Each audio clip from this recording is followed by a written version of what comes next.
Hello students, welcome to magnet brains. मैं रूपाली वर्मा। आज जो आपके लिए मैं लेकर आई हूं वो है आपकी क्लास 12th की बुक अभिव्यक्ति और माध्यम का 8वां अध्याय। 8वां अध्याय है कैसे लिखें कहानी।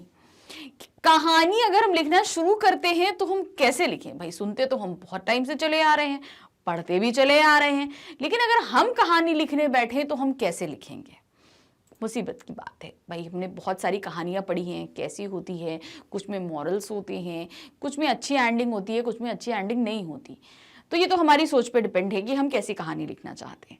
तो परेशानी ये है कि अगर हम लिखें तो हमें क्या क्या नियम फॉलो करने पड़ेंगे, कहाँ से हम कहानी ले सकते हैं, कहाँ सोच सकते हैं, क्या है, बहुत कुछ मतलब है, हमें समझ में नहीं आता कि हम कैसे लिखें। तो चलिए इस पार्ट में हम आपको यही समझाएंगे कि हम कहानी कैसे लिख सकते हैं। तो यहां पर क्या दिया है, कहानी लेखन पर विचार करने से पहले कहानी के स्वरूप और उसके इतिहास पर कुछ बातचीत करना जरूरी है। मतलब इसे ये कहानी हम क्यों कहते हैं और इसका इतिहास क्या है, कैसे ये बनी, कैसे आई हमारे सामने, तो उसके बारे में पहले थोड़ा सा बात करते हैं। कहानी क्या है? अलग अलग लेखकों और विद्वानों ने कहानी की विभिन्न परिभाषाएं दी हैं और एक परिभाषा सबको मान्य नहीं है, लेकिन आगे बढ़ने के लिए हम कह सकते हैं कि किसी घटना, पात्र या समस्या का क्रमबद्ध ब्यौरा जिसमें परिवेश हो, द्वंद्वात्मकता हो, कथा का क्रमिक विकास हो, चरम उत्कर्ष का बिंदु हो, उसे कहानी कहा जाता है। कहानी क्या है? सब लेखकों और विद्वानों ने इसके अलग अलग मत दिए हैं, अलग अलग परिभाषाएं दी, मगर कोई एक दूसरे से सहमत नहीं होता। लेकिन कहानी क्या है? कहानी होती है एक घटना, कोई भी एक घटना घटे, उसमें कुछ पात्र हो, पात्रों की समस्या हो और जो क्रम से चल रही हो। अब जैसे मान लीजिए हम स्कूटर से जा रहे हैं, हमारे सामने जो है कोई आ गया तो स्कूटर हम रोक रहे हैं, तो हर एक चीज, अब ये स्कूटर का रोकना, हमारा जाना, किसी का सामने आना, ये इधर उधर नहीं होना चाहिए, क्रम होना चाहिए एक चीज में। ब्यौरा हो जिसमें परिवेश हो, मतलब आसपास की चीजों के बारे में भी बताया जाए। सिर्फ हम पात्र के बारे में नहीं बता रहे कि हम स्कूटर चला रहे हैं, स्कूटर चला रहे हैं तो बगल से एक रिक्शा गया, सामने क्या कहते हैं बिल्डिंग है तो दायां मुड़ गए, तो ये सब चीजों का भी ब्यौरा कहानी के अंदर रहना चाहिए। द्वंद्वात्मकता हो, मतलब अगर कुछ परिस्थितियां बिगड़ रही हैं तो उन परिस्थितियों से हम कैसे लड़ रहे हैं ये भी शो करना है उसमें। कथा का क्रमिक विकास हो, कहानी धीरे धीरे धीरे धीरे आगे बढ़े और ऊपर की तरफ बढ़े, मतलब उसमें विकास होना चाहिए, गिरना नहीं चाहिए उसे पतन से। मतलब शुरू तो अच्छे हो रही है, बीच में भी अच्छी चल रही है, लेकिन धीरे धीरे धीरे धीरे उसमें कुछ चीजें ऐसी बोरियत होने लगी कि मजा नहीं आ रहा, तो इसका भी हमें ध्यान रखना पड़ता है। चरम उत्कर्ष का बिंदु हो उसे कहानी कहा जाए, मतलब एक ऐसा बिंदु आए कि हाँ लगे ये कहानी यहां खत्म होने वाली है, लेकिन उसके आगे फिर से चल दे, तो ऐसा होना चाहिए। तो इस तरीके की होनी चाहिए कहानी। वास्तव में कहानी हमारे जीवन से इतनी निकट या उसका इतना अविभाज्य हिस्सा है कि हर आदमी किसी ना किसी रूप में कहानी सुनता या सुनाता है। सुनने वाला कहता है कहानी ना सुनाओ, जल्दी से बताओ कि हुआ क्या। प्रत्येक मनुष्य में अपने अनुभव बांटने और दूसरों के अनुभवों को जानने की प्राकृतिक इच्छा है, अर्थात हम सब अपनी बातें किसी को सुनाना और दूसरों से सुनना चाहते हैं। इसीलिए कहा जा सकता है कि हर आदमी में कहानी लिखने का मूल भाव निहित होता है। यह बात दूसरी है कि कुछ लोगों में इस भाव का विकास हो जाता है और कुछ इसे विकसित नहीं करते। कहानी हम हमेशा से सुनते आए हैं, सुनाते आए हैं। कहानी अगर कोई हम किसी से कहानी सुन रहे हैं, तुम कहते भैया कहानी रहने दो, जल्दी से बताओ आखिर हुआ क्या। कोई भी घटना, मान लीजिए आपका ही कोई फ्रेंड के साथ कोई घटना घटे, वो आपको एकदम क्रमवार बताना शुरू करे, तो आप इतने ज्यादा विचलित हो जाते हैं, अरे यार ये सब कुछ छोड़ो, मुझे बताओ ना आखिर में हुआ कि नहीं हुआ, कोई कार्य हुआ कि नहीं, जो तुम करने गए थे वो कार्य हो पाया या नहीं हो पाया। तो ये इस तरीके से होता है। तो अर्थात कहने का तात्पर्य हमारा क्या रहता है कि हम हमेशा से कहानी बनाते आए हैं, सुनाते आए हैं, लेकिन कुछ लोगों में ये ज्यादा विकसित हो जाती है तो लोग कहानी लिखने लगते हैं, लेकिन कुछ में ये चीज विकसित नहीं हो पाती है। जहां तक कहानी के इतिहास का सवाल है वह उतना ही पुराना है जितना मानव इतिहास, क्योंकि कहानी मानव स्वभाव और प्रकृति का हिस्सा है। धीरे धीरे कहानी कहने की आदिम कला का विकास होने लगा। कथावाचक कहानियां सुनाते थे, किसी घटना, युद्ध, प्रेम, प्रतिशोध के किस्से सुनाए जाते थे। मानव स्वभाव का एक गुण कल्पना भी है। तो मतलब बहुत पहले समय से इसका इतिहास मान लीजिए, जब से मनुष्य अस्तित्व में आया तब से ये कहानियां भी अस्तित्व में आ गई। धीरे धीरे क्या हुआ, कुछ लोग कथावाचक बन गए, कहानियां सुनाने लगे। इनमें कहानियों को पूरी तरीके से परिवेश में कोई युद्ध की सुना रहा है, कोई प्रतिशोध की सुना रहा है, कोई प्रेम की सुना रहा है, कोई भगवानों की सुना रहा है, कहीं ना कहीं कहानियां होने लगी। लेकिन अब कहानी बनती क्या है, इसका मूल मंत्र होता है कल्पना। ये कल्पना सभी मनुष्यों की, इमेजिनेशन सभी होता है। हमें आप भी अगर सोचेंगे अरे हम अगर आज अच्छे पढ़ ले तो हमें इतने मार्क्स मिल जाएंगे, अरे काश कुछ ऐसा हो जाए कि आज खाने में कुछ बढ़िया मिल जाए, तो ये इमेजिनेशन है ना आपकी। तो इमेजिनेशन, कल्पना हर एक व्यक्ति कर सकता है। सच्ची घटनाओं पर आधारित कथा कहानी सुनाते सुनाते उसमें कल्पना का सम्मिश्रण होने लगता है। सच्ची घटनाओं में हम क्या करते हैं, थोड़ी काल्पनिक बातों को भी डाल देते हैं, क्योंकि प्रायः मनुष्य वह सुनना चाहता है जो उसे प्रिय है। यानी कि हम इसलिए उसमें काल्पनिक बातें डालते हैं। मनुष्य क्या है, जो चीजें उसे सुनने में अच्छी लगती है, जैसे प्रेम उसे अच्छा लगता है तो वो प्रेम की बातें सुनना चाहता है। अब उसमें अगर विरह आ जाएगा तो वो बात उसे पसंद नहीं आएगी, तो विरह का पार्ट कम रखा जाएगा, प्रेम के पार्ट को बढ़ा दिया जाता है।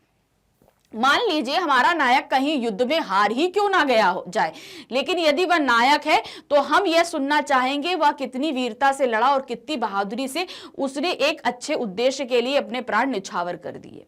तो यहां पर क्या है, अगर हारते हुए वो हार गया, अपने प्राण त्याग दिया, तो हम यही चाहेंगे कि बहुत वीरता से लड़ा वो और उस वीरता से लड़ते लड़ते उसने प्राण त्याग दिए। तो हमेशा हम जो मेन हमारा हीरो रहता है हम उसको इसी तरीके से जानना चाहते हैं। नायक की वीरता का अच्छा बखान करने वाले कथावाचक की सब प्रशंसा करेंगे और इसे इनाम भी देंगे। कथावाचक सुनने वालों की आवश्यकता अनुसार अपनी कल्पना के माध्यम से नायक के गुणों का बखान करेगा। मौखिक कहानी की परंपरा हमारे देश में बहुत पुरानी है और देश के कई भागों, विशेष रूप से राजस्थान में प्रचलित है। तो क्या है, हमारे जो कथावाचक हैं वो हमेशा जो सुनने वाले हैं उनके हिसाब से कहानी में तोड़ मड़ोड़ करते चलते, सुनने वाले को जो चीज अच्छी लगती है उसे ज्यादा करके पेश करते हैं। तो इसके बदले में उन्हें बहुत सारे इनाम भी मिलते हैं, वाहवाही भी होती है, प्रशंसा भी होती है। हमारे देश में मौखिक कहानियां बहुत पहले से सुनाई जाती रही हैं और आज प्रेजेंट समय में राजस्थान में ये सबसे ज्यादा प्रचलित है। प्राचीन काल में मौखिक कहानियों की लोकप्रियता इसलिए भी थी कि इससे बड़ा संचार का कोई और माध्यम नहीं था। इसका कारण धर्म प्रचारकों ने अपने सिद्धांत और विचार लोगों तक पहुंचाने के लिए कहानी का सहारा लिया था। यही नहीं बल्कि शिक्षा देने के लिए भी कहानी की विधा का प्रयोग किया गया। जैसे पंचतंत्र की कहानियां लिखी गई जो बहुत शिक्षाप्रद हैं। इस तरह आदिकाल में ही कहानी के साथ उद्देश्य का सम्मिश्रण हो गया था जो आगे चलकर और विकसित हुआ। तो प्राचीन काल से ही मौखिक कहानियां शुरू हुई। मेन कारण था धर्म प्रचार करना। तो धर्म प्रचार करने के लिए कहानियों का सहारा लिया गया। जैसे अब बौद्ध धर्म का अगर प्रचार किया गया तो भगवान बुद्ध की बहुत सारी कहानियों को छोटे छोटे टुकड़ों में करके उन्हें धर्म प्रचार के माध्यम से एक दूसरे को सुनाया गया। तो भाई उन्होंने धर्म के बारे में जाना और बौद्ध धर्म को अपनाया। उसी तरीके से क्या हुआ, शिक्षा देने के लिए भी बात हुई कि भाई लोगों में अच्छे मॉरल्स देने हैं, तो उन मॉरल्स के लिए हम क्या करेंगे। तो उनको पंचतंत्र की कहानियां लिखी गई। उन पंचतंत्र की कहानियों में हमेशा अच्छे मॉरल्स रहे ताकि लोग अच्छी अच्छी चीजों को सीखें और जानें। कहानी का केंद्रीय बिंदु कथानक होता है। कथानक है क्या? कहानी का वह संक्षिप्त रूप जिससे प्रारंभ से अंत तक कहानी की सभी घटनाओं और पात्रों का उल्लेख किया गया हो। मतलब एक शॉर्ट वर्जन जिसमें उसमें सारे पात्र, कहानी, सारी घटनाएं, सभी कुछ हो, वो होता है कथानक। उदाहरण के लिए प्रेमचंद्र की कहानी कफन 10-12 पृष्ठों की कहानी है, लेकिन इसका कथानक 10-12 पंक्तियों में भी लिखा जा सकता है। तो कफन जो है वो 10-12 पन्नों की है, लेकिन इसे 10-12 लाइंस में भी खत्म किया जा सकता है, तो वो कथानक हो जाता है। घीसू और माधव गांव के दो गरीब और आलसी किसान हैं। बुधिया मानव की पत्नी है। वह प्रसव पीड़ा से कोठरी के अंदर तड़प रही है। कोठरी के बाहर घीसू और माधव अलाव में आलू भूनकर खाने की तैयारी कर रहे हैं। बुधिया प्रसव पीड़ा से मर जाती है। दोनों के पास उसका कफन खरीदने के लिए पैसे नहीं हैं। वे गांव के जमींदार के पास पैसे मांगने जाते हैं। जमींदार पैसे दे देता है। तो ये कफन जो उनकी कहानी है प्रेमचंद जी की, उसका छोटा सा कथानक आपके सामने प्रस्तुत किया गया है कि ये क्या है। गांव के दूसरे संपन्न लोग भी पैसे देते हैं। घीसू और माधव कफन खरीदने बाजार जाते हैं, पर कफन खरीदने के बजाय उन पैसों की शराब पीते हैं और नशे में मदहोश होकर गाना गाते मदिरालय में गिर पड़ते हैं। तो अब यहां पर क्या होता है, ये एक छोटी सी कहानी थी कफन, जिसका कथानक बनाकर हमारे सामने प्रस्तुत किया। अब अगर इसे हम पूरा डिटेलिंग में करें तो ये 12-15 पेज की कहानी अपने आप हो जाएगी। तो ये होता है कथानक। यह कहा जा सकता है कि कथानक कहानी का एक प्रारंभिक नक्शा है, मतलब उसका इंट्रो है कि ये है इस कहानी के अंदर। उसी तरह जैसे मकान बनाने से पहले एक बहुत प्रारंभिक नक्शा कागज पर बनाया जाता है। जैसे हम कोई अपना घर बनवाने जा रहे हैं तो हम एक नक्शा बनाते हैं ना कागज पे, कि भाई यहाँ पे बेडरूम होगा, यहाँ पे दूसरा बेडरूम होगा, यहाँ पे पूजा रूम होगा, यहाँ किचन होगा, यहाँ शौचालय होगा, ये हमारा डाइनिंग रूम होगा, ये हमारी बैठक होगी, सब कुछ हम एक नक्शा बना लेते हैं। तो उसी तरीके से कथानक क्या होता है, स्टोरी का प्रारंभिक भाग होता है। कहानी का कथानक आमतौर पर कहानीकार के मन में किसी घटना, जानकारी, अनुभव या कल्पना के कारण आता है। तो कथानक जो हमारा कहानीकार है उसके साथ अगर कोई घटना घट जाए, तभी कोई अनुभव, कहीं वो गया है, कोई चीज उसने फील करी है, तो उन सब चीजों से उसके मन में ये कहानी उपजती है। कभी कहानीकार की जानकारी में पूरे कथानक आते हैं और कभी कथानक का सूत्र आता है। मतलब कभी कभी जो उसके साथ घट रहा है, या तो उसके सामने पूरी कहानी घट जाएगी तब वो पूरी कहानी लिखेगा, या सिर्फ एक छोटा सा पार्ट उसके हाथ में आ जाएगा तो वो उसी पार्ट को हाथ में पकड़ के और उसी के आधार पर पूरी कहानी लिख देता है।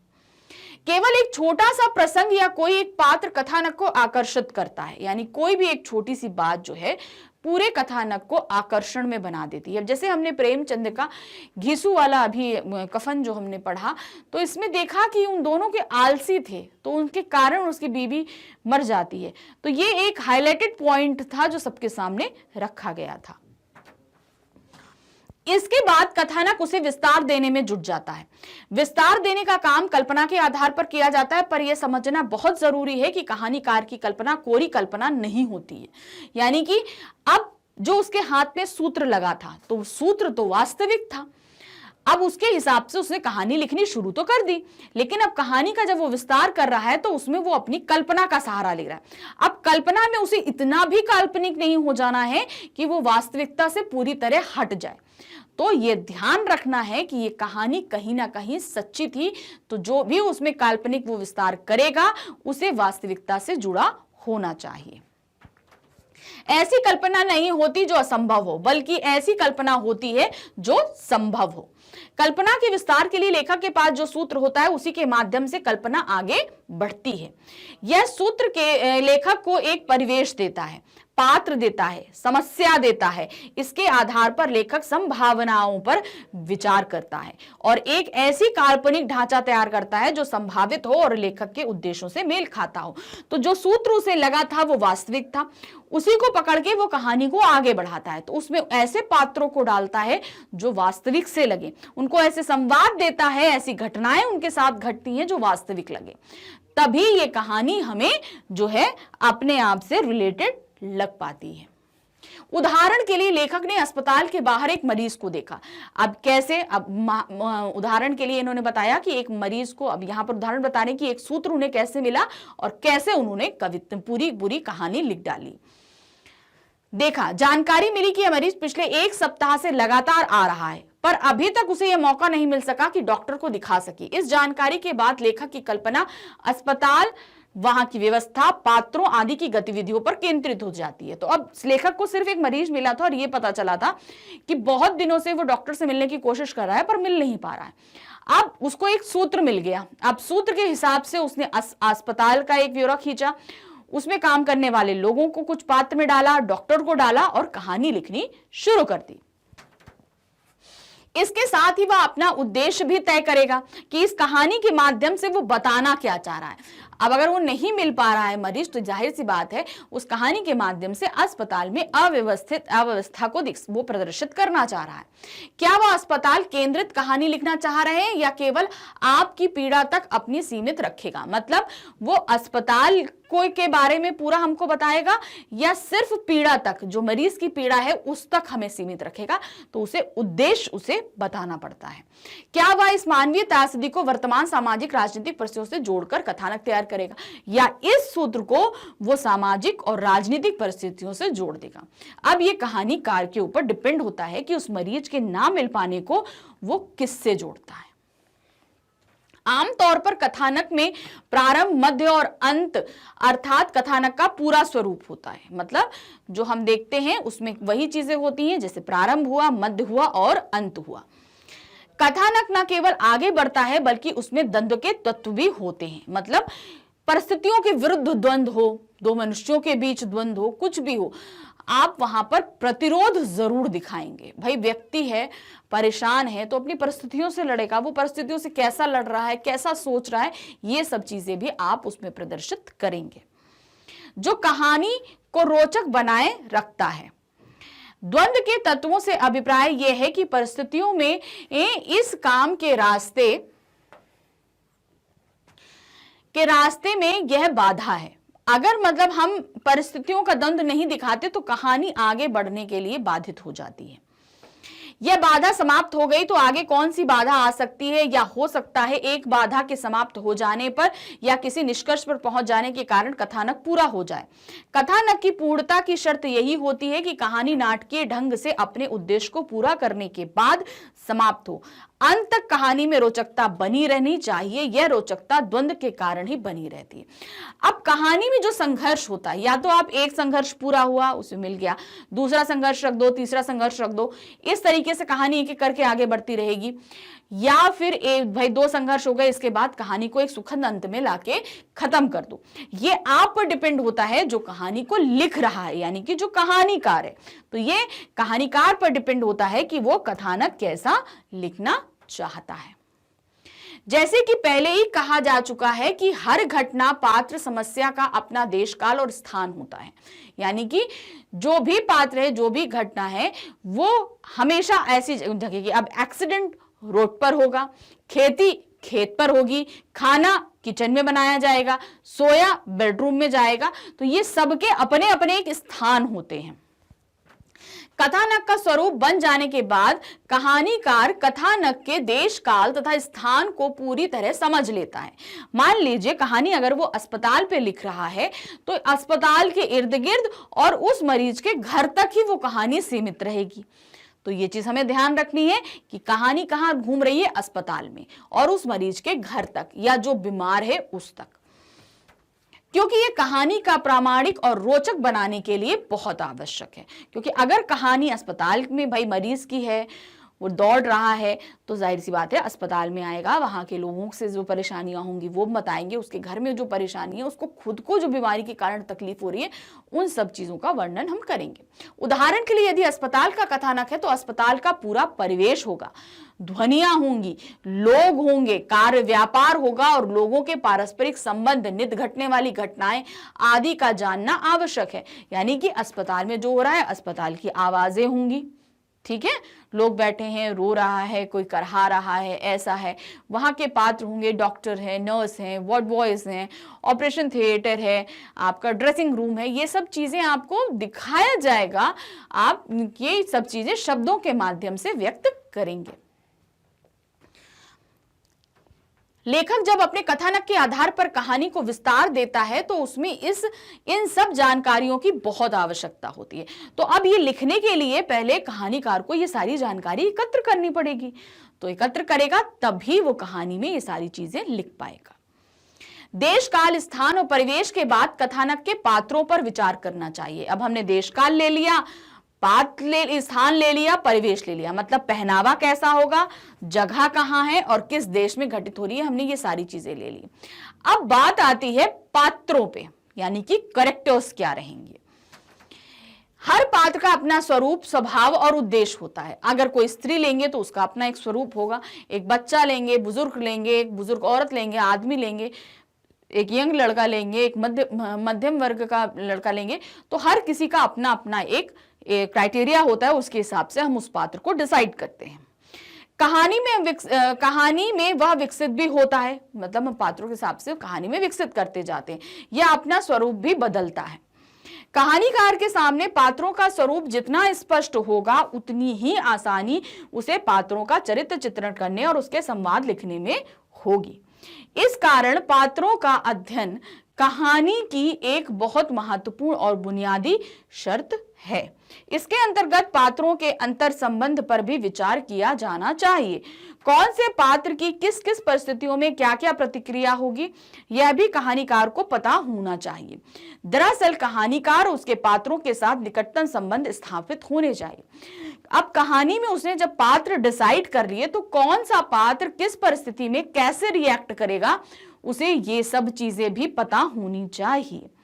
जैसे एक व्यक्ति को अगर चोट लग रही है, अगर वो पुरुष है तो उसे दर्द कम होगा, औरत को कहते हैं ज्यादा दर्द होगा। तो ये सब चीजें किस परिस्थिति में कैसे रिएक्ट करेगा। अब पुरुष को चोट लग गई है तो उस परिस्थिति में उसकी वाइफ कैसे रिएक्ट करेगी, ये सब चीजें कहानीकार को पता होनी चाहिए, तभी वो कहानी में उनको उतार सकता है। पात्रों का चरित्र चित्रण करने अर्थात उन्हें कहानी में कथानक की आवश्यकता अनुसार अधिक से अधिक प्रभावशाली ढंग से लाने के कई तरीके हैं। अब मतलब हम उसमें पात्रों को ला रहे हैं तो उसको प्रभावशाली यानी कि बहुत इंप्रेसिव ढंग से लाएं, इसके कई तरीके होते हैं। क्या तरीके होते हैं? चरित्र चित्रण का सबसे सरल तरीका पात्रों के गुणों का कहानीकार द्वारा बखान है, मतलब पात्र के जो गुण हैं उन्हें हम लिखकर बयां कर दें। तो यह सबसे अच्छा तरीका है कि हमने चरित्र के बारे में बता दिया। जैसे मुरलीधर बड़ा दानी है, वह दूसरों का ध्यान रखता है, दूसरों के लिए उसकी जान हाजिर रहती है, आदि आदि। अब हमने एक कैरेक्टर लिया मुरलीधर, तो उसके गुणों की बखान कर दिया, तो उसका एक चरित्र जो है पढ़ने वाले पाठक के मन में बहुत अच्छे से छप जाएगा कि ये व्यक्ति कैसा है। पर यह तरीका प्रभावहीन और आउटडेटेड हो गया, मतलब ये तरीका बहुत पुराना है। पात्रों का चरित्र चित्रण उसके क्रियाकलापों, संवादों और दूसरे लोगों द्वारा बोले गए संवादों के माध्यम से भी प्रभावशाली होता है। अब ये तरीका तो आउटडेटेड था। अब जो नया तरीका है, अब मान लीजिए कोई व्यक्ति, जैसे अब हम मुरलीधर के बारे में, तो मुरलीधर जो संवाद बोल रहा है, जो कार्य कर रहा है, या लोग उसके बारे में क्या बोल रहे हैं, इनके माध्यम से भी उसके चरित्र के बारे में प्रदर्शन किया जा सकता है। उदाहरण के लिए मुरलीधर एक गरीब आदमी को सर्दी में ठिठुरते हुए देखा तो अपनी शॉल उसे दे दी। अब ये मुरलीधर के कार्य के द्वारा उसका चरित्र का पता चल गया कि वो दूसरों की मदद के लिए हमेशा तैयार रहता है। या मुरलीधर का दोस्त स्कूल में फीस जमा कराने के लिए लाइन में बाहर आया क्योंकि उसके पास पूरे पैसे नहीं थे। अब उसके पैसे नहीं थे तो बाहर आ गया। मुरलीधर ने दोस्त को बताए बिना फीस जमा करा दी। मतलब यह है कि पात्र जो काम करते हैं उनसे उनका सशक्त चित्रण होता है। दूसरे पात्र किसी का चरित्र चित्रण अपने संवादों के माध्यम से कर सकते हैं। अब एक तरीका हुआ कार्यों के माध्यम से उनके चरित्र के बारे में बता दिया। अब दूसरे लोग जो संवाद बोले उसके माध्यम से, दूसरे पात्र जो है संवाद बोले, उससे दूसरे संवाद का चरित्र चित्रण हमें पता चलता है। जैसे राजीव और मुरलीधर के मित्र प्रयाग से कह रहे थे। राजीव और मुरलीधर का जो मित्र था प्रयाग से कह रहे थे, क्या यार इतनी बड़ी प्रॉब्लम तो मुरलीधर ही सॉल्व कर सकता है, चलो उसी के पास चलते हैं। तो जब दो मित्र बात कर रहे थे कि मुरलीधर जो ही इस समस्या को हल कर सकता है तो मुरलीधर के पास, यानी कि अब इससे क्या, दो लोगों के संवाद से मुरलीधर के चरित्र के बारे में पता चल गया। तो चरित्र चित्रण हम पात्रों का इस तरीके से भी कर सकते हैं। पात्रों का चरित्र चित्रण पात्रों की अभिरुचियों के माध्यम से भी होता है। समाज के अलग अलग प्रकार के लोगों को अपने स्वभाव के अनुसार अलग अलग अभिरुचियां होती हैं। अब यहाँ पर हम चरित्र चित्रण का एक और तरीका देखते हैं कि जिस पात्र की हम चरित्र चित्रण का करना चाहते हैं उसकी रुचियों के माध्यम से, मतलब उसकी क्या हॉबीज हैं, क्या चीजें उसे अच्छी लगती हैं, उसके माध्यम से भी उस पात्र का हम चरित्र चित्रण कर सकते हैं। मान लीजिए एक आदमी जंगल में जाकर खतरनाक जानवरों की तस्वीरें खींचता है। निश्चित रूप से यह साहसी आदमी होगा। एक आदमी वेश्यावृत्ति कराता है, झूठ बोलता है, दलाली करता है, कर्ज वापस नहीं करता, ऐसे आदमी का अपना अलग स्वरूप होगा। तो दो आदमी बताए, एक साहसी था, एक दुष्ट था। तो यहां पर उनके जो है कार्यों के जरिए ही हमको पता चल गया कि वो कैसे हैं। कहानी के पात्रों के संवाद बहुत महत्वपूर्ण होते हैं। तो अब हमने यहां पर देख लिया कि पात्रों का चरित्र चित्रण हो गया, परिवेश हो गया, स्थान हो गया, देशकाल हो गया, हमने सब कुछ देख लिया। अब हमारे पास आता है इन पात्रों को जो संवाद देते हैं, कहानी में जो हम संवाद देंगे उनका हम कैसे निर्माण करेंगे। संवाद के बिना पात्र की कल्पना मुश्किल है। यानी कि अगर हम कोई पात्र दे रहे हैं तो जाहिर सी बात है उसको बोलने भी तो कुछ देंगे ना, तो हम उसके बगैर हम किसी भी कहानी का निर्माण नहीं कर सकते हैं। संवाद ही कहानी को, पात्र को स्थापित, विकसित करते हैं और कहानी को गति देते हैं, आगे बढ़ाते हैं। जो घटना या प्रतिक्रिया कहानीकार को होती हुई नहीं दिखाई सकता, उसे संवादों के माध्यम से सामने लाता है। मतलब पात्र क्या चीज सोच रहे हैं, उन्हें कैसे बोलेंगे, क्या करेंगे, उसी के माध्यम से कहानी धीरे धीरे आगे बढ़ती है। कभी कभी ऐसा होता है किसी चीज को जो है कहानीकार नहीं दिखा सकता, तो उसे क्या करता है, पात्रों को वो संवाद दे देता है, तो उस चीज को वो प्रदर्शित कर देता है। अब जैसे मान लीजिए चिड़िया जो है, चिड़िया उड़ रही है, तो अब ये बात वो कहानी से नहीं बता सकता। अब वो क्या करेगा, एक पात्र को ये संवाद दे देगा, देखो देखो वो चिड़िया उड़ रही है। तो यहां पर हमने कहानीकार ने क्या किया, पात्रों के माध्यम से इस चीज को प्रदर्शित कर दिया, चिड़िया को उड़ते हुए दिखाने के लिए। इसलिए संवादों का महत्व बराबर बना रहता है। पात्रों के संवाद लिखते समय यह अवश्य ध्यान में रखना चाहिए कि संवाद पात्रों के स्वभाव, पूरी पृष्ठभूमि के अनुकूल हो। यानी कि जो भी संवाद दिए जा रहे हैं वो पृष्ठभूमि के अनुसार ही हो, वह उनके विश्वासों, आदर्शों तथा स्थितियों के अनुकूल होने चाहिए। संवाद लिखते समय लेखक गायब हो जाता है और पात्र स्वयं संवाद बोलने लगते हैं। उदाहरण के लिए किसी मजदूर के संवाद ऐसे होने चाहिए कि केवल संवाद सुनकर ही श्रोता को पता चल जाए कि कौन बोल रहा है, यह आदमी क्या करता है, इसकी पृष्ठभूमि क्या है, आदमी संवाद आदि। संवाद छोटे, स्वाभाविक और उद्देश्य के प्रति सीधे लक्षित होने चाहिए। संवादों का अनावश्यक विस्तार बहुत सी जटिलताएं पैदा कर देता है और कहानी में झोल आ जाता है। अब क्या है, जो संवाद कहानीकार देता है उसको लिखते समय कहानीकार गायब हो जाता है और जो पात्र होते हैं वो बोलने लगते हैं। इसलिए जब भी कहानीकार संवादों को दे उस समय कहानीकार अपने आप को बोलते, मैं ऐसा कह रहा हूं नहीं, तो यहां पर होगा सुरेश ऐसा कह रहा है। तो यहां पर इस तरीके से संवाद दिए जाएंगे, तो इस चीज का ध्यान रखा जाता है। दूसरा, पात्र को ध्यान में रखा जाता है, पात्र कैसा है, किस परिवेश का है। मान लीजिए अगर ग्रामीण है तो वो ग्रामीण परिवेश से ही उसकी लैंग्वेज रहेगी, अनपढ़ है तो वो अनपढ़ जैसे बोलेगा, पढ़ा लिखा है तो वैसा बोलेगा, विलायत में रहता है तो उसकी लैंग्वेज वैसी ही होगी। इस चीज का हमको ध्यान रखना पड़ता है, क्योंकि संवाद जो है वो कहानी का आईना होते, कहानी हमें उन्हीं के जरिए आगे बढ़ती दिखाई देती है। तो अगर संवाद गड़बड़ हुए तो उसी समय हर एक चीज गड़बड़ होती चली जाएगी। कथानक के अनुसार कहानी चरम उत्कर्ष अर्थात क्लाइमेक्स की ओर बढ़ती है। अब क्या है भाई, हमने स्टार्ट करी, अब धीरे धीरे हमारी कहानी कहां आ रही है, क्लाइमेक्स की तरफ बढ़ रही है। चरम उत्कर्ष का चित्रण बहुत ध्यानपूर्वक करना चाहिए, क्योंकि भावों या पात्रों के अतिरिक्त अभिव्यक्ति चरम उत्कर्ष के प्रभाव को कम कर सकती है। यानी कि जब क्लाइमेक्स की तरफ बढ़ती है तो वो पीक होता है कहानी का, उस समय उसमें सबसे ज्यादा संघर्ष होता है, सबसे ज्यादा भावों का उतार चढ़ाव होता है।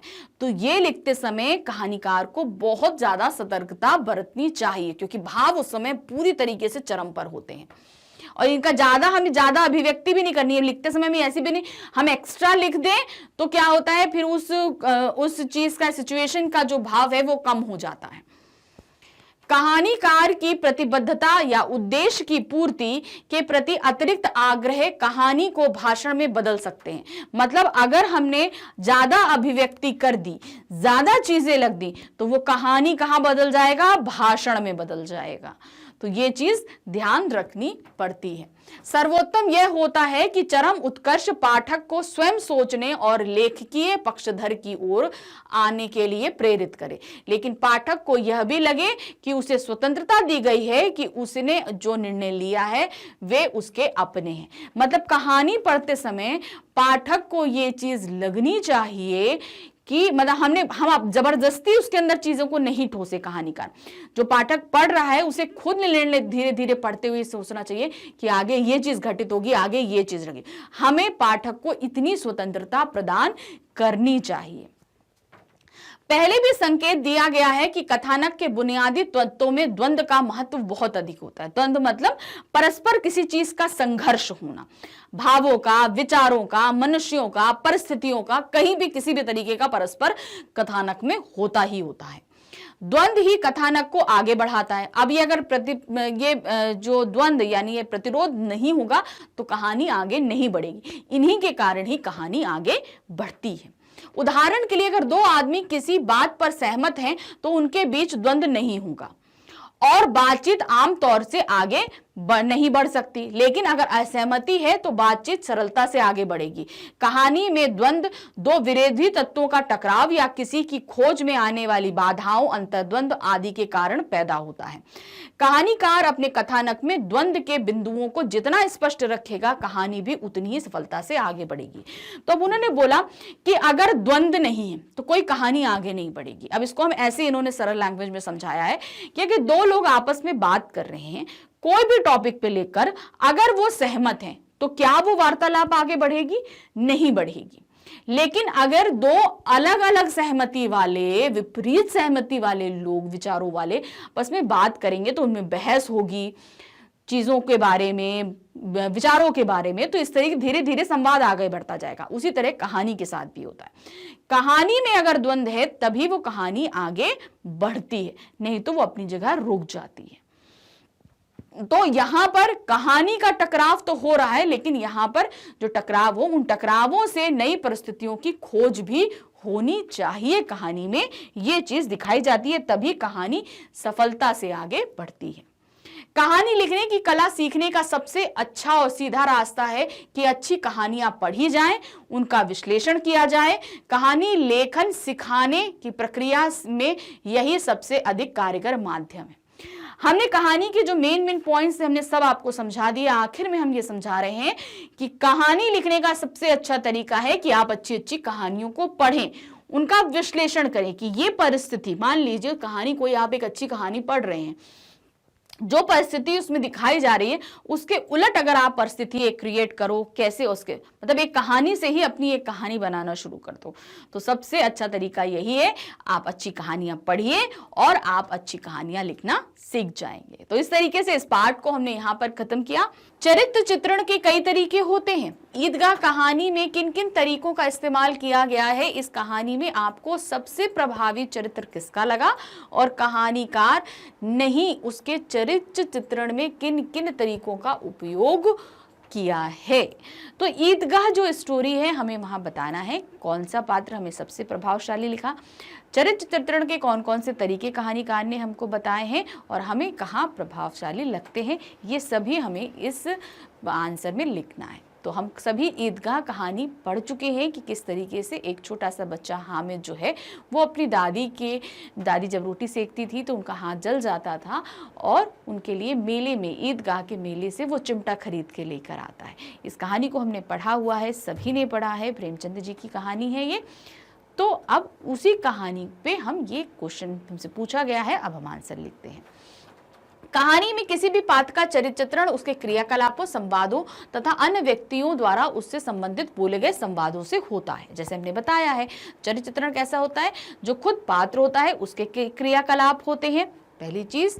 फिर संवाद जो बोले जाते हैं अन्य व्यक्तियों द्वारा उसके संबंध में, इन दो तरीकों से जो है उनका चरित्र चित्रण किया जाता है। लेखक स्वयं भी किसी पात्र की चारित्रिक विशेषताओं को उजागर करने के लिए कुछ संकेत देता है। ईदगाह कहानी में लेखक ने पात्रों के चरित्र चित्रण के लिए इन सभी तरीकों का प्रयोग किया है। तो जितने पात्र हैं उन सभी के चरित्र चित्रण के लिए ये सारी बातें उन्होंने बताई हैं। ईदगाह कहानी का पात्र हामिद हमें सबसे अधिक प्रभावित करता है। लेखक ने हामिद का परिचय देते हुए लिखा है, वह 4-5 साल का गरीब सूरत दुबला पतला लड़का जिसका बाप गत वर्ष मौत की भेंट हो गया और मां ना जाने क्यों पीली होती होती एक दिन मर गई। तो ये उस 4-5 साल बच्चे के बारे में उन्होंने चरित्र के बारे में ये चीज बताई है।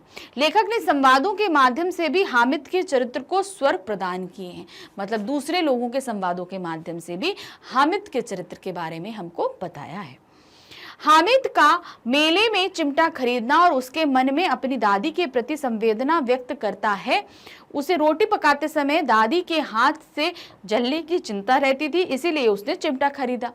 तो यहाँ पर उसका चिमटा खरीदना भी उसके चरित्र को, उसके द्वारा किए गए क्रियाकलाप और उसके सोचे गए संवाद की उसकी दादी जो उसके हाथ जल जाते हैं, इसलिए उसने वो चिमटा खरीदा। इन सब से भी हामिद के चरित्र के बारे में हमको पता चलता है कि हामिद कैसा व्यक्ति है। हामिद का मिठाई और मिट्टी के खिलौनों पर पैसे बर्बाद ना करना उसकी समझदारी को व्यक्त करता है। उसके जो दोस्त थे वो मिट्टी के खिलौने खरीद रहे थे, मिठाई खरीद रहे थे, जबकि हामिद ये सब नहीं करता है। तो ये चीज़ ये प्रदर्शित करता है कि वो फिजूल खर्ची नहीं करता, ये भी उसके चरित्र के बारे में बताता है। इस प्रकार ईदगाह कहानी में लेखक ने स्वयं संवादों के माध्यम से तथा अन्य बच्चों के वार्तालाप से हामिद का चरित्र चित्रण किया है। तो स्वयं भी उसने बताया कि हामिद का चरित्र कैसा है, 4-5 साल लड़का दुबला पतला सा है, उसके माँ बाप कैसे, ये सब बताया। फिर उसके क्रियाकलापों यानी कि चिमटा खरीदने और मिठाई ना खरीदने, मिट्टी के खिलौने ना खरीदने, क्रियाकलापों से उसके चरित्र के बारे में बताया। फिर उसके जो दोस्त थे उनके संवादों के माध्यम से भी हामिद का चरित्र चित्रण किया है उन्होंने। अब आते हैं प्रश्न 2।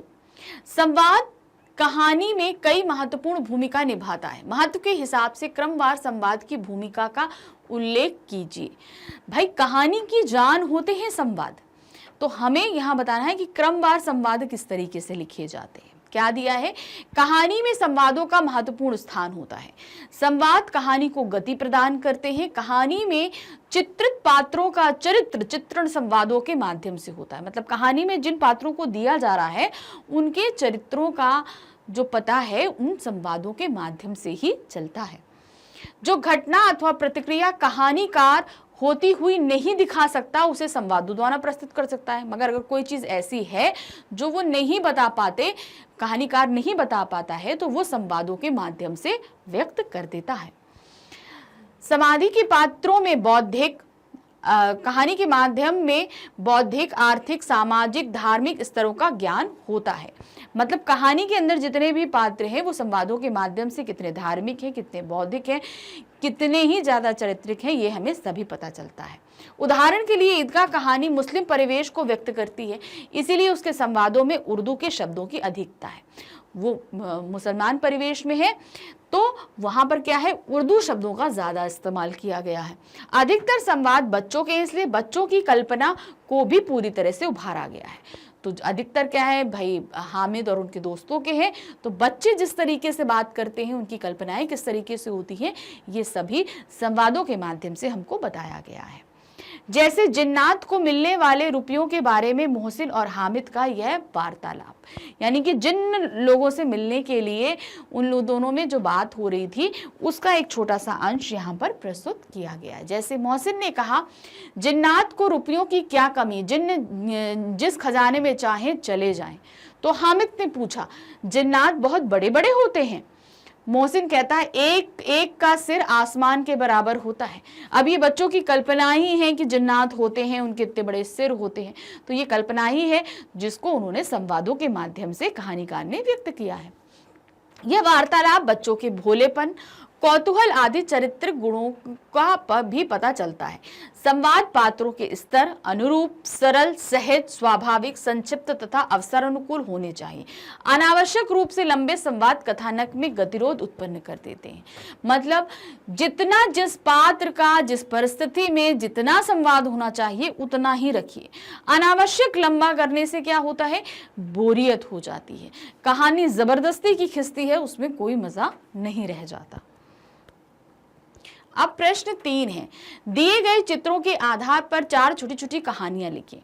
तो ये जो हमारे पास प्रश्न था, इसके नीचे हमारे पास 4 चित्र दिए गए हैं, इन पे हमें कहानी लिखनी है।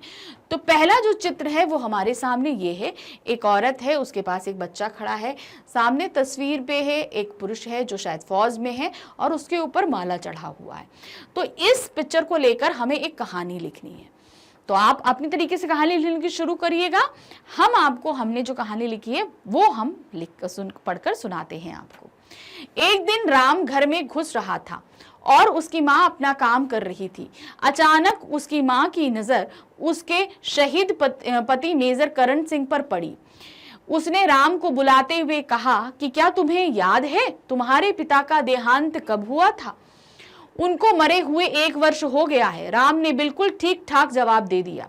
उसकी माँ ने उसे प्रणाम करने को कहा, मतलब राम से बोला कि उस अपने पिता को प्रणाम करो। दोनों ने उनको प्रणाम किया और भगवान से प्रार्थना की अगले जन्म में वे वही हमारे परिवार के सदस्य बने। उनके परिवार में शहीद की पत्नी और उनका 8 साल का लड़का राम रहते थे। राम ने बड़े ही आदर से माँ से पूछा कि उनका देहांत कैसे हुआ। उनकी माँ ने बताया कि दुश्मनों को मारते मारते वह खुद भी चल बसे। उन्होंने वहां दीपक जलाया और वापस अपने अपने कमरे में चले गए। तो इस तरह जरा सी कहानी हमने एक पिक्चर के आधार पर लिख दी। स्टार्टिंग भी रही और समापन भी रहा। अब दूसरी जो हमारे पास में तस्वीर दी गई है वो ये है। ये देखिए, एक पिक्चर है। एक व्यक्ति जो है वो क्या कर रहा है, वो पेड़ को काट रहा है। एक चोर आ रहा है जिसने बंदूक को फेंक दिया है। रात का समय है, हमें इस पे एक कहानी लिखनी है। एक रात एक चोर किसी के घर से चोरी करके आया। जाते जाते उसने देखा एक सरकारी नौकर पेड़ काट रहा है। तो अब सरकारी नौकर की जगह कोई भी व्यक्ति लिख सकते हैं। रात बहुत हो चुकी थी, सारा शहर सो गया था, कोई वाहन सड़क पर नहीं था, केवल वह चोर और वह पेड़ काटने वाला ही सड़क पर थे। चोर ने सारा तमाशा एक कोने में खड़े होकर देखा। पहले तो वह बहुत खुश हो रहा था, लेकिन बाद में जब उसने सारा पेड़ काट दिया तो उसके पत्थर दिल में थोड़ी हमदर्दी उस पेड़ के लिए आई। धीरे धीरे उस चोर का दिल मोम की तरह पिघल गया। उसने सोचा कि यह पेड़ हमें छाया देते हैं, काटे जा रहे हैं। उसने चोरी किया हुआ सामान वापस उस घर में रखा जहां से उसने चोरी की थी। वापस आकर देखा तो सारा पेड़ कट चुका था और वह आदमी उसे काट कर सो गया था। चोर ने अपनी बंदूक साथ के तालाब में फेंक दी और पढ़ लिया कि वह सारे बुरे काम छोड़ देगा और एक आम आदमी बनकर रहेगा। उसने अपने आप को पुलिस के हवाले कर दिया। उसने 10 साल की जेल हुई। बाहर आकर उसने कुछ कमाने के लिए टी स्टॉल खोला और खुशी खुशी जीने लगा।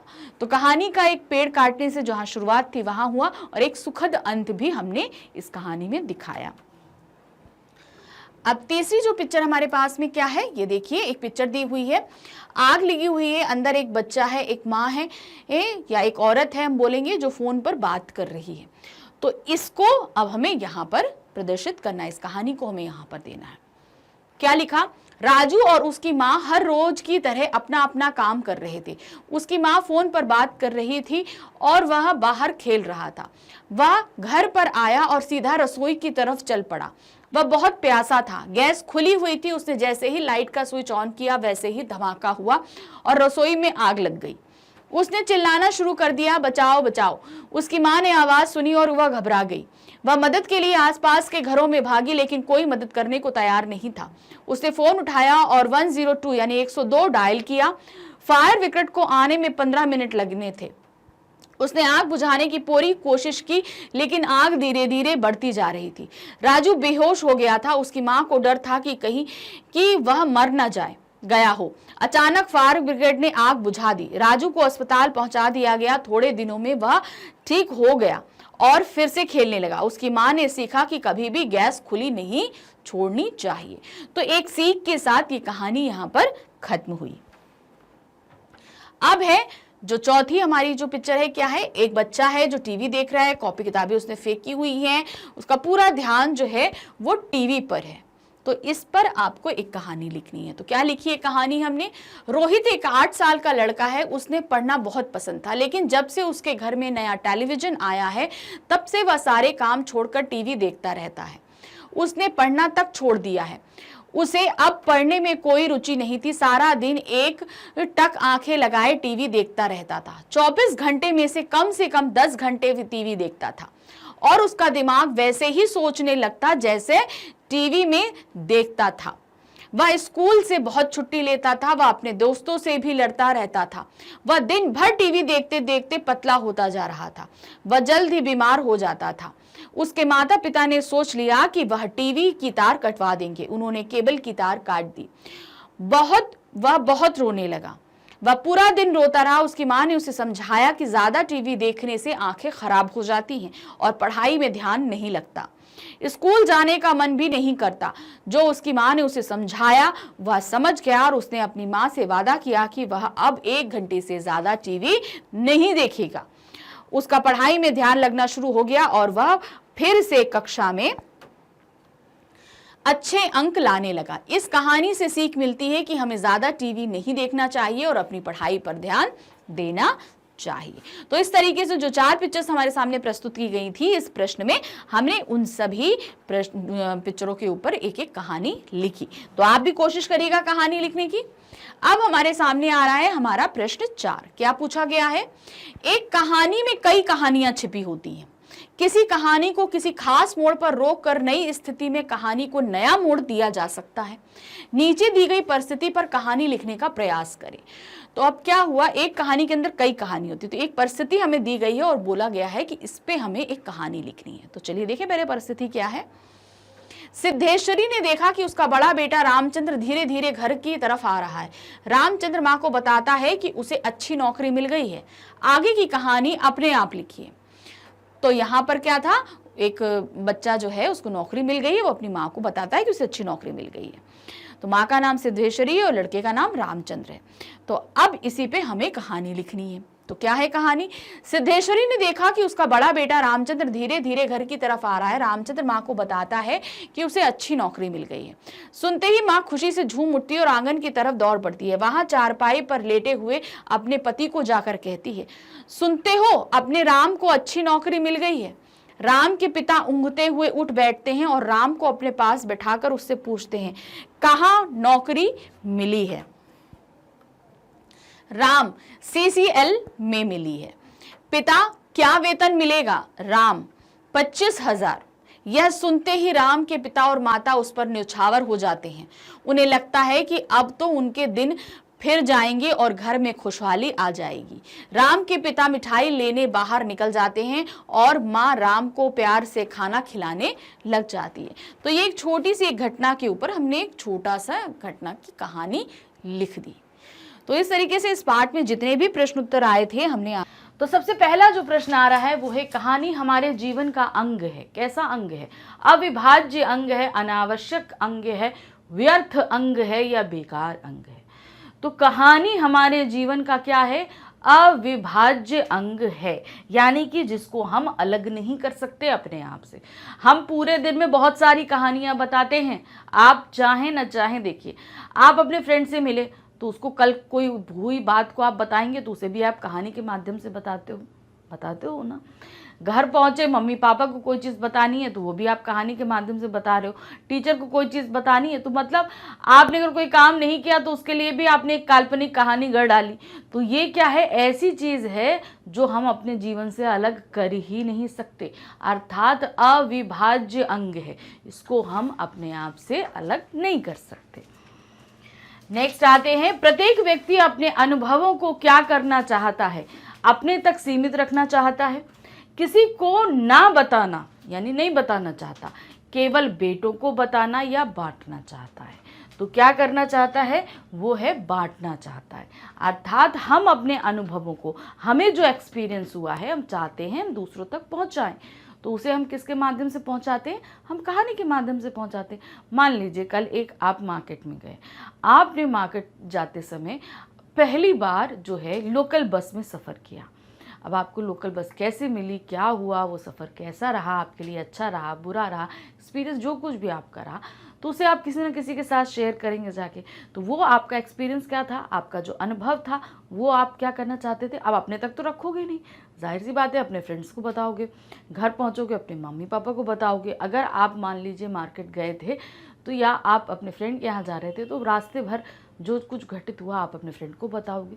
जो कुछ भी होता है हम क्या करना चाहते हैं, अपने अनुभव या एक्सपीरियंस को हम बांटना चाहते हैं। कहानी मानव मन की किन वृत्तियों को शांत करती है? कौन सी वृत्तियां हैं जिनको शांत करती है? भूख और ईर्ष्या को, जिज्ञासा, उत्सुकता और कौतूहल को, जिज्ञासा और करुणा को, उत्सुकता और ईर्ष्या को।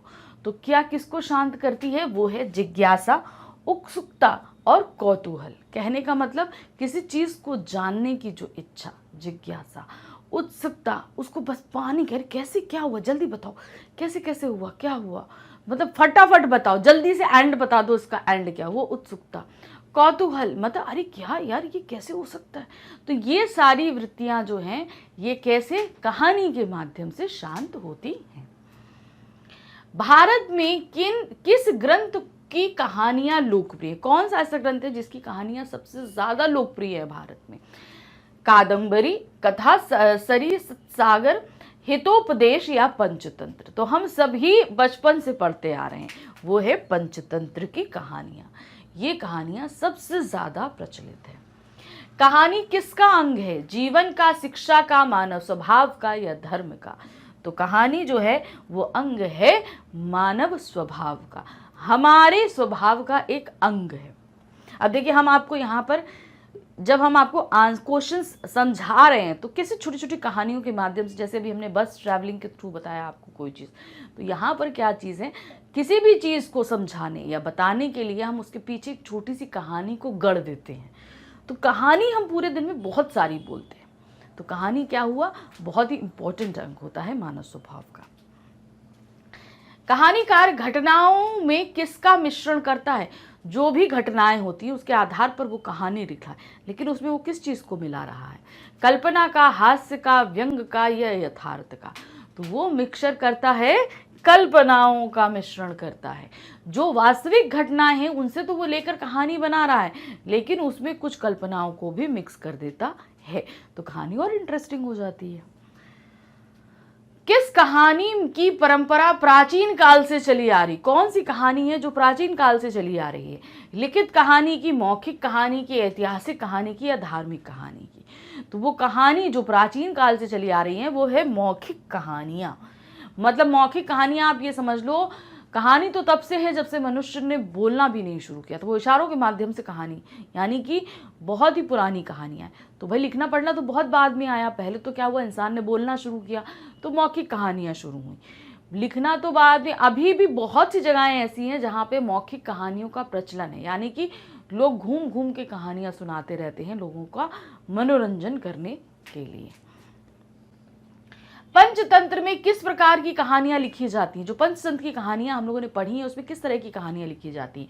ऐतिहासिक कहानियां, धार्मिक कहानियां, शिक्षाप्रद कहानियां, मनोरंजन प्रधान कहानियां? तो उसमें जितनी भी कहानियां पंचतंत्र की में हम पढ़ेंगे वो हमें कोई ना कोई शिक्षा देती है। तो क्या हुआ, किस प्रकार की है? सभी शिक्षाप्रद कहानियां होती हैं। कहानी का पहला तत्व कौन सा है?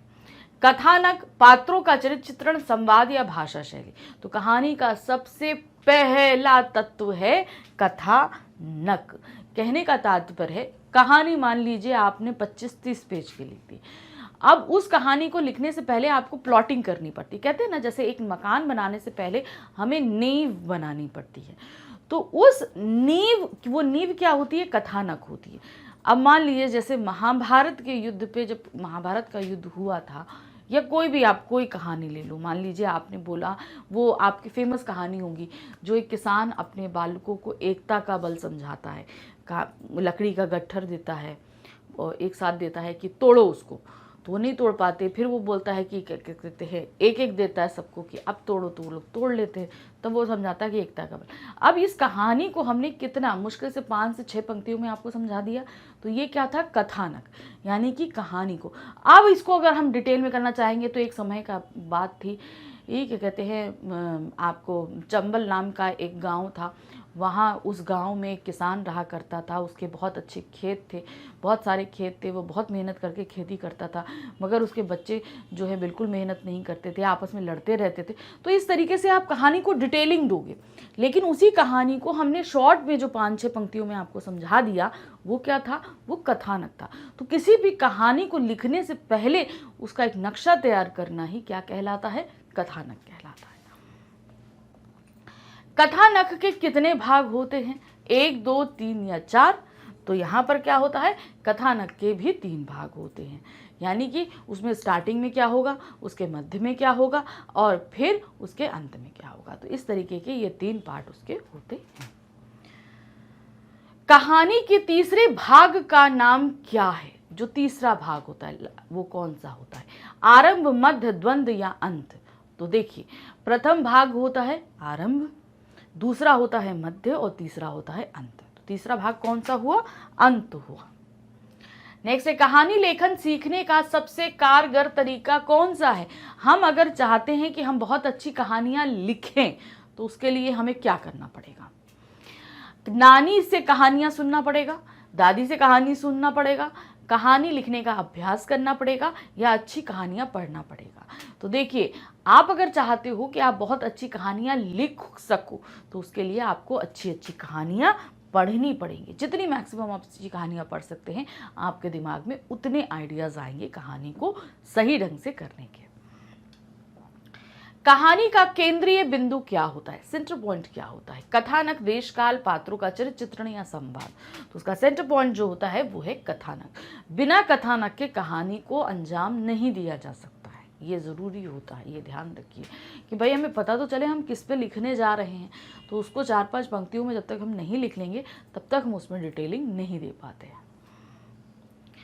कहानी किसी एक की नहीं, वह कहने वालों की है, सुनने वालों की भी है, इसकी उसकी सबकी, सृष्टि समूचे परिवार की। यह कथन किसका है? अब ये जो हमने चैप्टर हम पढ़ रहे हैं, इस चैप्टर के सबसे स्टार्टिंग में ये वक्तव्य दिया हुआ है, तो ये वक्तव्य है किसका? सुमित्रा नंदन पंत, महादेवी वर्मा, कृष्णा सोबती या प्रेमचंद? तो ये है प्रसिद्ध नाटककार कृष्णा सोबती के जो है वक्तव्य है। नेक्स्ट है, कफन कहानी के रचनाकार कौन है? कफन कहानी किसने लिखी है? मुंशी प्रेमचंद, सूर्यकांत त्रिपाठी निराला, कृष्णा सोबती या महादेवी वर्मा? तो कफन कहानी लिखी है मुंशी प्रेमचंद जी ने। प्रेमचंद की कहानी कफन 10-12 पन्नों की कहानी है। ये कहानी जो है 10-12 पन्नों में आई है। इसका कथानक कितनी पंक्तियों में लिखा जा सकता है? अगर ये कहानी इतनी बड़ी है तो इसके कथानक को हम कितनी पंक्तियों में, पंक्तियां मतलब कितने लाइंस में लिखेंगे? 20 से 25 पंक्तियों में, 10 से 12 पंक्तियों में, 2 पंक्तियों में या 5 पंक्तियों में? तो इसका कथानक जाहिर सी बात है, अगर 10-12 पन्नों की कहानी है तो 10-12 पंक्तियों में इसका कथानक आराम से लिखा जा सकता है। कथानक को कहानी का क्या कहा जाता है? कहानी का क्या कहा जाता है? असली चेहरा, प्रारंभिक नक्शा, प्रारंभिक प्रारूप या प्रारंभिक कथा? तो यहाँ पर कथानक कहलाता है प्रारंभिक नक्शा। किसी भी चीज़ का एक नक्शा, फिगर तैयार करना। मान लीजिए आप अगर अच्छी पेंटिंग करते हो, तो अगर आप कोई पिक्चर बनाना, लैंडस्केप बनाना चाह रहे हो, तो लैंडस्केप के जो 2 पार्ट हैं, आपका धरती और आकाश, सबसे पहले आप क्या करोगे? उसको 2 पार्ट में डिवाइड कर देते हो। कोई भी पिक्चर को 2 पार्ट में डिवाइड करते हो लैंडस्केप बनाने के लिए, तो वो हमने क्या किया? डिवीज़न हमारा क्या हुआ? वो हमारा प्रारंभिक स्केच हुआ कि इसके नीचे हम यहाँ पर तालाब बनाएंगे, यहाँ पेड़ रहेंगे, यहाँ कुछ बिल्डिंग्स रहेंगी, यहाँ पर इस तरीके से कोई बैठा होगा, और फिर उसके बाद ऊपर का हमारा जो पोर्शन होता है वहाँ क्लाउड्स होंगे या सूरज या चांद, जो भी टाइम का, कुछ पक्षी होंगे। तो इस तरीके से आप दिखाते हो। तो ये प्रारंभिक चित्र बनाने का प्रारंभिक नक्शा आप स्केच ऐसे रेडी करते हैं, है ना, 2 पार्ट में डिवाइड करके। उसी तरीके से कहानी लिखने से पहले भी कथानक हमारा क्या होता है? प्रारंभिक नक्शा होता है। कथानक का पूरा स्वरूप क्या होता है? पूरा स्वरूप क्या होता है? अंत, मध्य, प्रारंभ, प्रारंभ, मध्य, अंत, मध्य, अंत, प्रारंभ या मध्य, प्रारंभ, अंत? तो भाई पूरा स्वरूप क्या होता है? सबसे पहले होता है प्रारंभ, फिर मध्य और अंत। तो यहाँ पर है प्रारंभ, मध्य और अंत, यानी कि खा हमारा एकदम सही है। नेक्स्ट आते हैं, किस तत्व के कारण कहानी में रोचकता बनी रहती है? कौन सा ऐसा तत्व है जिसमें कहानी में इंटरेस्ट बना रहता है? प्रारंभ की सरलता, मध्य की द्वंद्वता, अंत की सुखद परिस्थितियां या उपरोक्त सभी। तो यहाँ पर जिसमें रोचकता बनी रहती है वो है मध्य की द्वंद्वता। मतलब कहानी में जो द्वंद्व मध्य में होता है और अंत में जाकर वो सॉल्व होता है, उसकी वजह से कहानी में रोचकता बनी रहती है। वो होता है मध्य की द्वंद्वता। वो विचारों में हो सकता है, परिवेश में हो सकता है, किसी भी चीज़ों में हो सकता है। कहानी का इतिहास कितना पुराना माना जाता है? कितना पुराना है इतिहास? कब से हैं कहानियाँ? जितना पुराना मानव इतिहास है, जितने बड़े हम होते हैं, मतलब हम जितने बड़े हैं उतना ही कहानी का इतिहास है।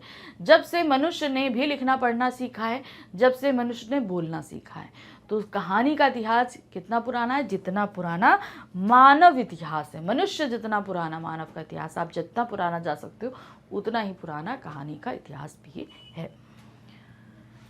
किसी घटना, पात्र या समस्या का क्रमबद्ध ब्यौरा जिसमें परिवेश हो, द्वंद्वात्मकता हो, कथा का क्रमिक विकास हो, चरम उत्कर्ष का बिंदु हो, उसे क्या कहा जाता है?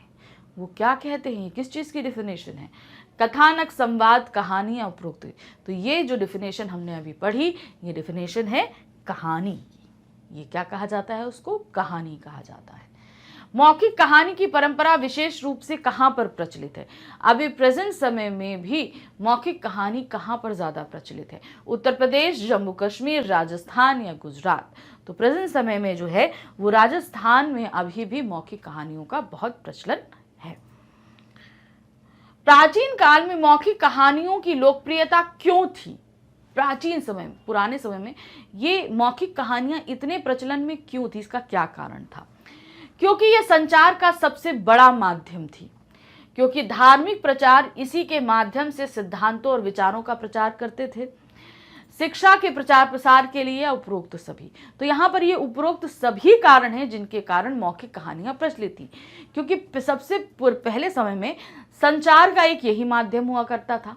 किसी की कहानी, किसी के बारे में, किसी राज्य के बारे में बड़ाई हो, बुराई हो, कुछ भी हो, वो कहानी के माध्यम में पंचित कर दिया जाता था। फिर दूसरा क्या होता था? जो धर्म प्रचारक थे वो कहानी के माध्यम से ही अपने धर्म का प्रचार प्रसार करते थे। और शिक्षा का प्रचार प्रसार भी जो है कहानी के माध्यम से होता था। और ये सारा ही काम मौखिक था, लिखित पढ़ित रूप में नहीं होता। तो मौखिक कहानियों के जरिए ही ये सारी चीजें होती थी। तो इसीलिए मौखिक कहानियां जो है पहले समय में इन सभी कारणों के कारण काफी प्रचलन में थी। कहानी में पात्रों के संवाद क्यों महत्वपूर्ण माने जाते हैं? क्यों माने जाते हैं कहानी में इतने महत्वपूर्ण? क्योंकि संवाद के बिना पात्र की कल्पना नहीं हो सकती है। क्योंकि संवाद ही कहानी और पात्र को स्थापित और विकसित करते हैं। क्योंकि पात्रों के संवाद ही कहानी को गति देते हैं। उपरोक्त सभी। तो यहाँ पर पात्रों के संवाद इन सभी कारणों से महत्वपूर्ण है। अब मान लीजिए आप कहानी अगर कोई भी लिखते हो, तो यहाँ पर कोई भी अगर पात्र आप मान लो खड़ा कर रहे हो, तो वहां पे क्या होगा? जब तक आप उसे डायलॉग्स नहीं दोगे तो वो पात्र सजीव नहीं हो सकता। फिर है क्योंकि संवाद ही कहानी और पात्र को स्थापित करते हैं। ये संवाद ही कहानी को आगे बढ़ाएंगे, कहानी को स्थापित करेंगे और पात्र की भी अपनी कैरेक्टर को डिस्क्राइब करते हैं। फिर है क्योंकि पात्रों के संवाद ही कहानी को गति देते हैं। अब कहानी आगे कैसे बढ़ेगी? पात्रों के माध्यम से बढ़ती है। और पात्र जब अगर मूक रहेंगे तो कहानी भी नहीं बढ़ेगी। तो संवाद जो है वो पात्रों और कहानी दोनों को गतिशीलता देते हैं और इससे कहानी आगे बढ़ती है। तो यहाँ पर ये उपरोक्त सभी कारण हैं। चरम उत्कर्ष क्या होता है? कहानी में चरम उत्कर्ष क्या होता है? सबसे हाई पॉइंट किसको बोलते हैं? कथा ना कहानी, क्लाइमेक्स या उपरोक्त सभी? तो जो सबसे चरम उत्कर्ष का जो पार्ट होता है वो होता है हमारा क्लाइमेक्स, यानी कहानी का अंत। उस जगह पर जाकर द्वंद्वात्मकता समाप्त होती है किसी इंटरेस्टिंग मोड़ के जरिए, सभी कुछ करते हुए। तो वहां पर जो स्टार्टिंग में सुखद पल था, फिर मध्य में वो द्वंद्वात्मकता शुरू हुई, बहुत बढ़ते बढ़ते बढ़ते बढ़ते अंत में जाकर उसका चरम उत्कर्ष हो गया और वहां पे वो समस्या समाप्त हो गई और सभी कुछ फिर से जो है वो सुखद हो गया। तो क्लाइमेक्स, अंत, ये क्या होता है? कहानी का चरम उत्कर्ष होता है। कहानी की परिभाषा। अब कोई भी चीज़ अगर हम पढ़ने जा रहे हैं तो जाहिर सी बात है उसकी कोई ना कोई डेफिनेशन ज़रूर होती है। अब डेफिनेशन क्यों होती है? अब कोई भी चीज़ होगी तो उसको हमें एक्सप्लेन तो करना पड़ेगा, ये है क्या। तो वही उसी इसीलिए हर एक चीज़ की परिभाषा ज़रूर होती है। तो कहानी की भी एक परिभाषा है। क्या परिभाषा है? कहानी साहित्य की एक ऐसी गद्य विधा है जिसमें जीवन के किसी एक अंग विशेष का मनोरंजन पूर्ण चित्रण किया जाता है। कहानी एक ऐसी साहित्यिक विधा है जो अपने सीमित क्षेत्र में पूर्ण एवं स्वतंत्र है, प्रभावशाली है। कहानी में मानव जीवन की कथा होती है। तो सबसे पहले ये समझ लीजिए, कहानी कहने को तो हम लोग बचपन से सुनते चले आते हैं। नानी सुनाती हैं, दादी सुनाती हैं, पापा सुनाते हैं, मम्मी सुनाती हैं, दादा दादी, नाना नानी सभी सुनाते हैं हम लोग को कहानियाँ जब से हम लोग छोटे होते हैं। तो ये कहानियाँ चले आ रहे हैं, लेकिन ये एक्चुअल है क्या? अगर इसको हम व्याकरण की दृष्टि से या इसको थोड़ा और एक्सप्लेन करने की कोशिश करें तो ये हमारा साहित्य यानी हिंदी साहित्य जो है उसमें लिखने की एक विधा है। कैसे इसको लिखा जाता है, जैसे विधा के बारे में तो हम आपको क्लियर कर चुके हैं। लिखने के तरीके, कोई भी चीज़ होता है तो उसको लिखने के तरीके ही विधा कहलाते हैं। तो ये एक क्या है? ये एक विधा है। तो क्या आप इसको दिया क्या है? हिंदी साहित्य में, हिंदी गद्य साहित्य की एक विधा है। आपको पता है हिंदी साहित्य हमारा 2 खंडों में विभाजित है, गद्य और काव्य। मगर कहानी किस में आता है? गद्य साहित्य में आता है। तो गद्य साहित्य की एक विधा है, इसको ध्यान आपको रखना। हिंदी साहित्य की विधा नहीं, हिंदी गद्य साहित्य की एक विधा है। ये अपने आप में पूर्ण होती है। कहने का मतलब इसके अंदर आप जीवन के हर एक रंग को पढ़ सकते हैं, हर एक चीज़ को सुन सकते हैं। इसमें स्वतंत्रता होती है किसी भी चीज़ को शामिल करने को, इसमें अपने विचारों को व्यक्त करने की पूर्ण रूप से स्वतंत्रता होती है। ये होती है कहानी। अलग अलग विद्वानों और लेखकों ने कहानी की विभिन्न परिभाषाएं दी हैं, परंतु कहानी की परिभाषा को लेकर एक निष्कर्ष पर नहीं पहुंच सकते। प्रेमचंद ने कहानी की परिभाषा इस प्रकार दी है। अब देखिए, कहानी हर कोई अपने तरीके से एक्सप्लेन करेगा। कोई बोलेगा हमें जिसे सुनने में मजा आए वो हमारी कहानी, जिसमें शुरू में तो जरा बहुत खुशी हो, बीच में तकलीफ हो और उसके बाद में उस तकलीफों का निवारण हो, यानी कि समापन बहुत सुंदर हो, तो वो कहानी है। तो कहानी अगर देखा जाए तो सबने अलग अलग तरह की परिभाषा दी हुई है, सबने अपने अपने तरीके से करी है। तो यहाँ प्रेमचंद जी ने जो कहानी की एक परिभाषा दी है वो यहाँ पर हम लेकर आए हैं आपके लिए। कहानी एक रचना है जिसमें जीवन के किसी अंग, किसी एक मनोभाव को प्रदर्शित करना ही लेखक का उद्देश्य होता है। मतलब ये एक क्या है? रचना है। हम रचना मतलब क्रिएशन है जिसमें जीवन के किसी भी अंग, अब सारी चीज़ें तो हम नहीं झलका सकते, किसी एक मुद्दे को लेकर हम कहानी लिख सकते, तो वही हुआ अंग। उस अंग में सारे मनोभावों को प्रदर्शित करने का उद्देश्य होता है लेखक का। मतलब उस विषय पर हमारे जितने भी भाव होंगे वो सभी उस कहानी के अंतर्गत आएंगे। उसका चरित्र, शैली तथा कथा विन्यास सब उसी भाव को पुष्ट करते हैं। अब उस कहानी में जितने भी पात्र होंगे, उनके चरित्र होंगे, उसको लिखने का तरीका होगा, वो सभी उस विषय पर डिपेंड करेगा जिस विषय पर वो कहानी लिखी जा रही है। अर्थात किसी घटना, पात्र या समस्या का क्रमबद्ध ब्यौरा जिसमें परिवेश हो, द्वंद्वात्मकता हो, कथा का क्रमिक विकास हो, चरम उत्कर्ष का बिंदु हो, उसे कहानी कहते हैं। अब कैसे समझेंगे? यानी कि हमने जो विषय लिया उसमें उसकी जो घटना हुई, जितनी घटनाएं हो रही हैं, वो पात्र यानी कि जितने कैरेक्टर्स हैं और जितनी भी समस्याएं हो रही हैं, उन सभी को क्रमबद्ध तरीके से यानी सीक्वेंस से दर्शाना, बताना। फिर उसमें अपना एक परिवेश होगा, मतलब वो कहानी कहाँ घटित हो रही है, किसी शहर में, गांव में, फैक्ट्री में, किसी के घर में, किसी के आंगन में, कहाँ घटित हो रही है, वो उसका अपना एक परिवेश होगा। द्वंद्वात्मकता होगी, यानी कि आपस में विचारों का द्वंद्व होगा।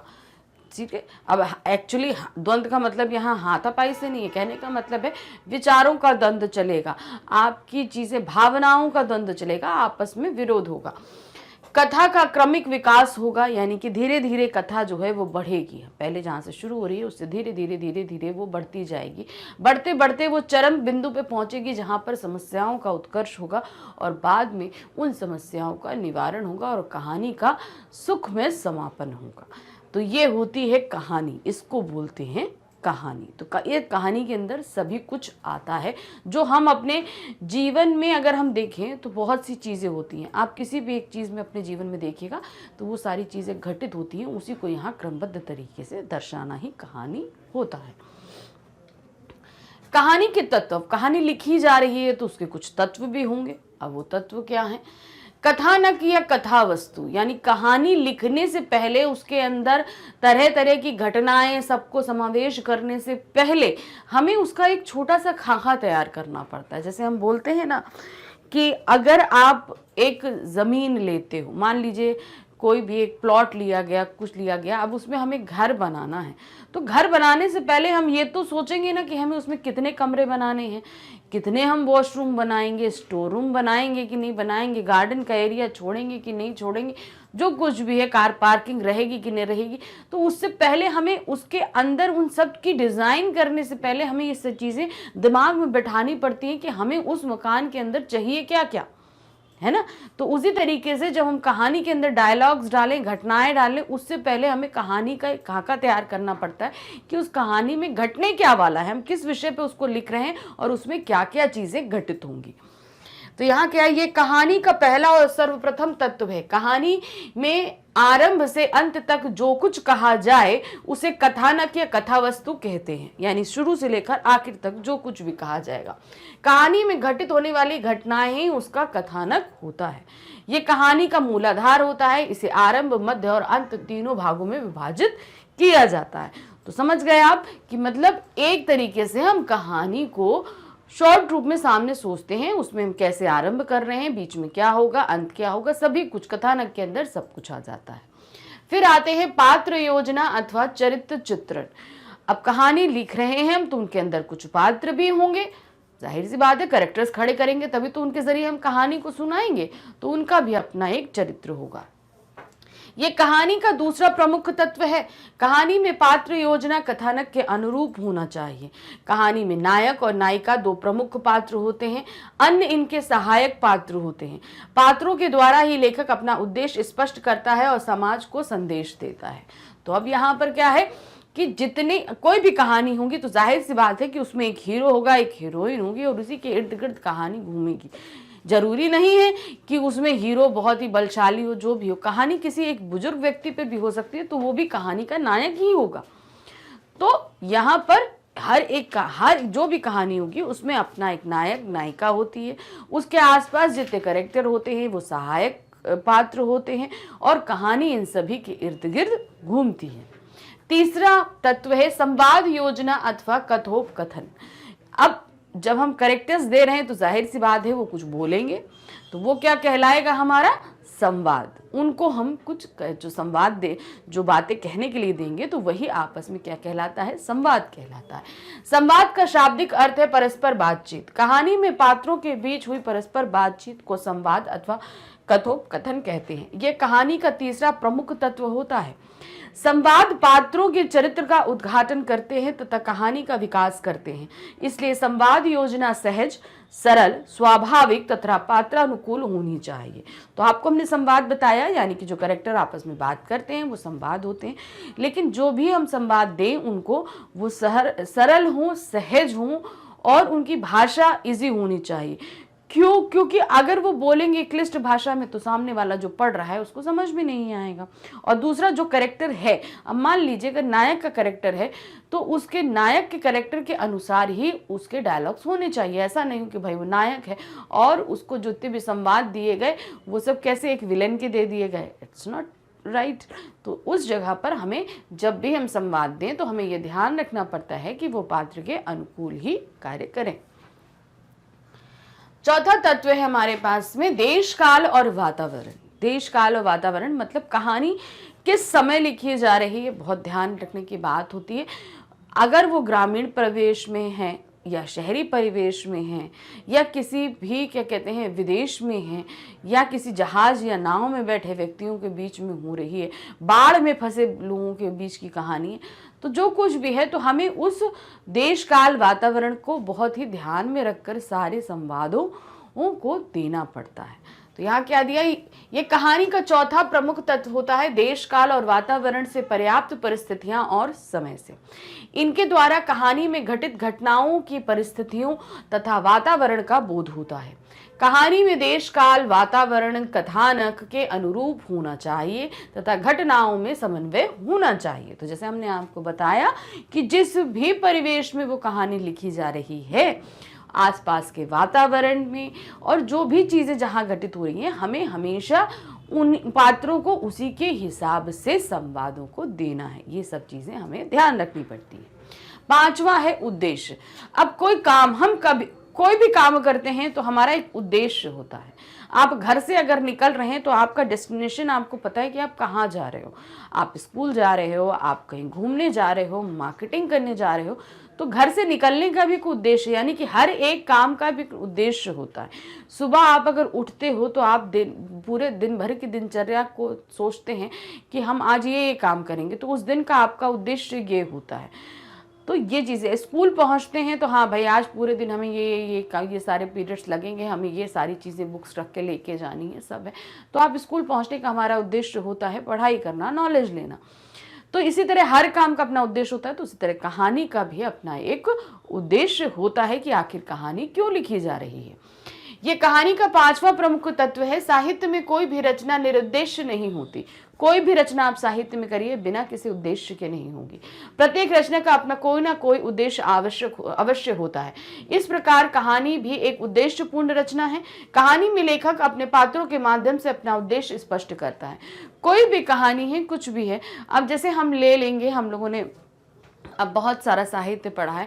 अब इसी तरीके से हम मलिक मोहम्मद जायसी की अगर 12मासा देखें तो उसका उद्देश्य क्या था? उस 12मासा, नागमती के 12मासा का जो उद्देश्य था वो था नायिका के 12 मास में वो किस तरीके से वियोग दर्द को सह रही है, उन सभी का वर्णन किया गया था।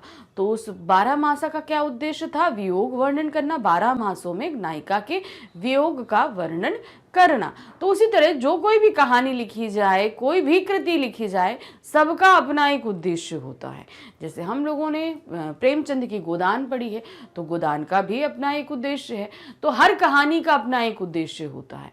तो जब भी आप कोई कहानी लिखोगे तो इस तत्व का भी ध्यान रखना लगता है कि आप कहानी लिखने का उद्देश्य क्या है। फिर है भाषा शैली। ये कहानी का महत्वपूर्ण तत्व है। कहानी में भाषा शैली सरल, सहज, स्वाभाविक, पात्रानुकूल और विषयानुकूल होनी चाहिए। इसमें सहज और सामान्य शब्दावली का प्रयोग होना चाहिए। तो कहने का यहाँ ये तात्पर्य है कि यहाँ पर जितनी भी हम भाषा लेंगे, जो भी, भाई जाहिर सी बात है लिख रहे हैं, तो भाषा बहुत ही सरल और सहज होनी चाहिए। अगर हमने मुश्किल शब्दों का इस्तेमाल किया तो पढ़ने वाला उन शब्दों में उलझ सकता है, बोरियत महसूस करेगा, तो वो कहानी में इंटरेस्ट नहीं लेगा, वो छोड़ देगा। इस तरीके से आपकी कहानी ज़्यादा पॉपुलर नहीं हो पाएगी।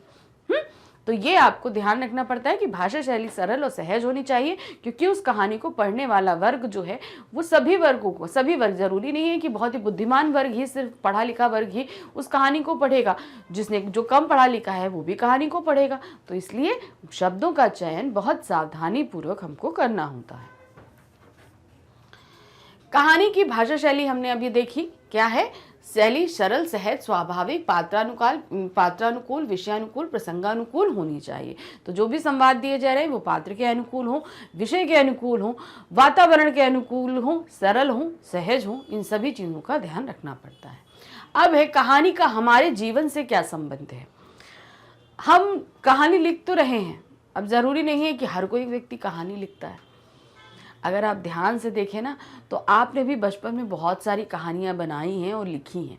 तो हर व्यक्ति कहानी कहीं ना कहीं बनाता है। छोटे से में आप थे, मम्मी पापा आपको कहानी सुनाते थे, दादा दादी सुनाते थे, तो आप भी अपनी एक मनगढ़ंत कहानी बना के उनको सुनाना शुरू करते थे। तो ये आप में बचपन से है, सभी में। हमने भी बचपन से ऐसी बहुत सी हरकतें करी हैं, हमने भी बहुत बना के कहानियाँ अपने बच्चों को सुनाई हैं। तो उसी तरीके से चीज़ें होती हैं कि कैसे कैसे हम कहानी हर पल कहीं ना कहीं सब जगह कहानियाँ सुनाते ही रहते हैं। तो कहानी का हमारे जीवन से संबंध तब से होता है जब से हम पैदा होते हैं। ये है हमारा गहरा संबंध कहानी से। तो क्या है? कहानी का मानवीय जीवन से घनिष्ठ संबंध है, यानी कि बहुत गहरा संबंध है। आदिम युग से ही कहानी मानव जीवन का प्रमुख अंग रही है। ये मानवीय जीवन का एक ऐसा अभिन्न अंग है कि प्रत्येक मनुष्य किसी न किसी रूप में कहानी सुनता या सुनाता है।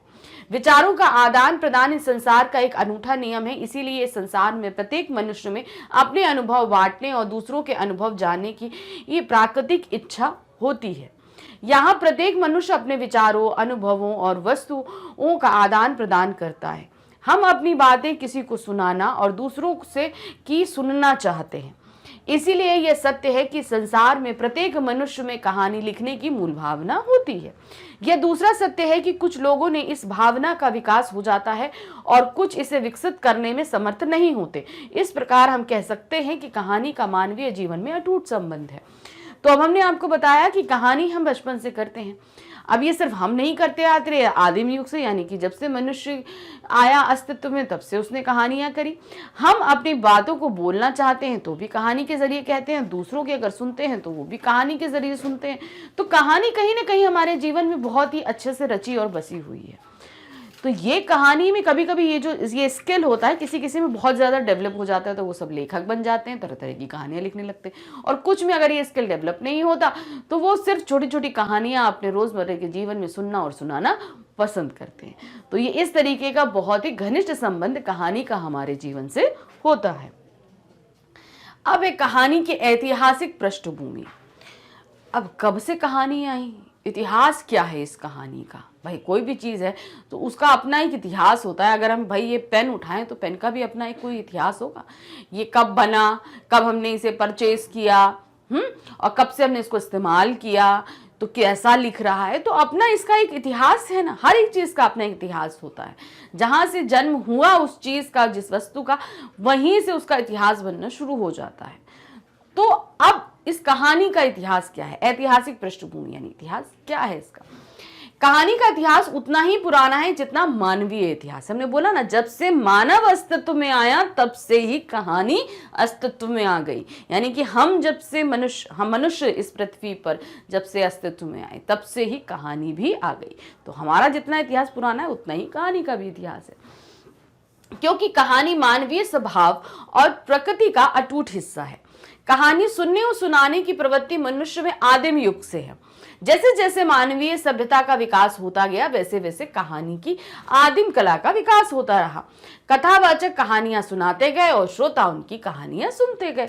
यानी कि जब से हम अस्तित्व में आए हमने कहानी सुनना और सुनाना दोनों ही शुरू कर दिया। और धीरे धीरे क्या हुआ, कुछ लोग इसमें ज़्यादा प्रवीण हो गए तो वो कथावाचक बन गए और वो सुनाते गए और हम लोग सुनते गए। अभी भी देखिए, आप लोग अगर जाते हैं, मंदिर जाएं, मस्जिद जाएं, गुरुद्वारे जाएं, कहीं भी अपने अगर पवित्र स्थलों पे जाएं तो वहाँ कहीं ना कहीं हमारे जो पूजनीय हैं उनकी कहानियों को सुनाया जाता है। तो जो सुनाते हैं वो कौन है? कथावाचक हैं। हम श्रोता हैं, हम सुन रहे हैं। तो वो भी क्या है, आप उनको प्रवचन कह सकते हैं, सत्संग बोल सकते हैं, कुछ भी आप बोल सकते हैं ना। तो लेकिन ये सभी क्या होती हैं? एक तरीके से कहानियां ही तो है जो हमें सुनाई जा रही हैं, हमारे पूर्वजों की, हमारे महापुरुषों की। तो सुनाने वाला कथावाचक, हम सुनने वाले श्रोता। प्राकृतिक रूप में मनुष्य एक कल्पनाशील व्यक्ति है। अब इसको हम आपको ऐसे समझाते हैं, हम इमेजिन बहुत अच्छा करते हैं। कोई भी व्यक्ति, कोई भी मनुष्य, हम इमेजिन बहुत अच्छा करते हैं। आप भी अगर बैठे हुए हैं अपनी जगह पे, तो अगर आप कोई सी चीज़ को पाने की या कहीं जाने की या कहीं घूमने की अपने अंदर इच्छा रखते हैं तो आप उसको सबसे पहले इमेजिन करना शुरू करेंगे। जैसे आपको पहाड़ों पे घूमना अच्छा लगा, आपको पहाड़ बहुत पसंद है, बर्फ़ बहुत पसंद है, तो आप क्या होगा, वहाँ जाने का प्लान करने से पहले आपके दिमाग में उसका कल्पना शुरू हो जाती है। हम उसको इमेजिन करने लगते ना इमेजिन। तो वो पावर हमें कहानी लिखने के लिए सबसे पहले प्रेरित करती है। अब क्या होगा, आप घूम कर आओगे, घूम के आते हैं आप, फिर अपने फ्रेंड्स को आप उस बारे में बताओगे। तो जो वो बताना क्या है, वो कहानी सुनाना ही तो है। तो ये हुआ हमारी कल्पना का कहानी में तब्दील होना। कल्पना करना मनुष्य का स्वाभाविक गुण है। धीरे धीरे सत्य घटनाओं पर आधारित कथा कहानी सुनते सुनाते मनुष्य में कल्पना का सम्मिश्रण होने लगा, क्योंकि प्रायः मनुष्य वह सुनना चाहता है जो उसे प्रिय है। प्राचीन काल में किसी घटना, युद्ध, प्रेम आदि के किस्से सुनाए जाते थे और श्रोता इन किस्से कहानियों को आनंद पूर्वक सुनते थे। धीरे धीरे ये किस्से कहानियों का रूप ग्रहण कर लेते हैं। इस प्रकार कहानी कला का धीरे धीरे विकास हुआ।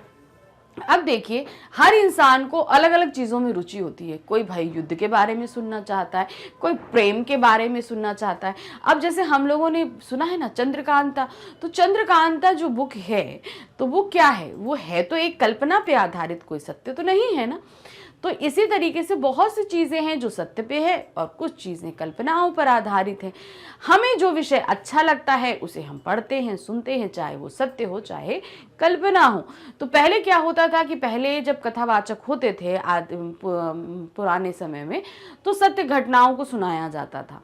अब सत्य युद्ध जो हुए, सत्य प्रेम हुए, जो भी सच्चाई में एक्चुअली में होते थे, तो वो सुनाए जाते थे। फिर धीरे धीरे क्या हुआ कि लोगों को ज़्यादा पसंद आने लगा, तो लोगों ने फिर इनकी जब उनकी चीज़ें ज़्यादा सुनी जाने लगी, तो कितनी आपको सत्य घटनाएं मिलेंगी। तो धीरे धीरे क्या हुआ, कल्पना का सम्मिश्रण, यानी कि हर एक चीज़ काल्पनिक करके लोगों को सुनाई जाने लगी और लोग सुनने लगे।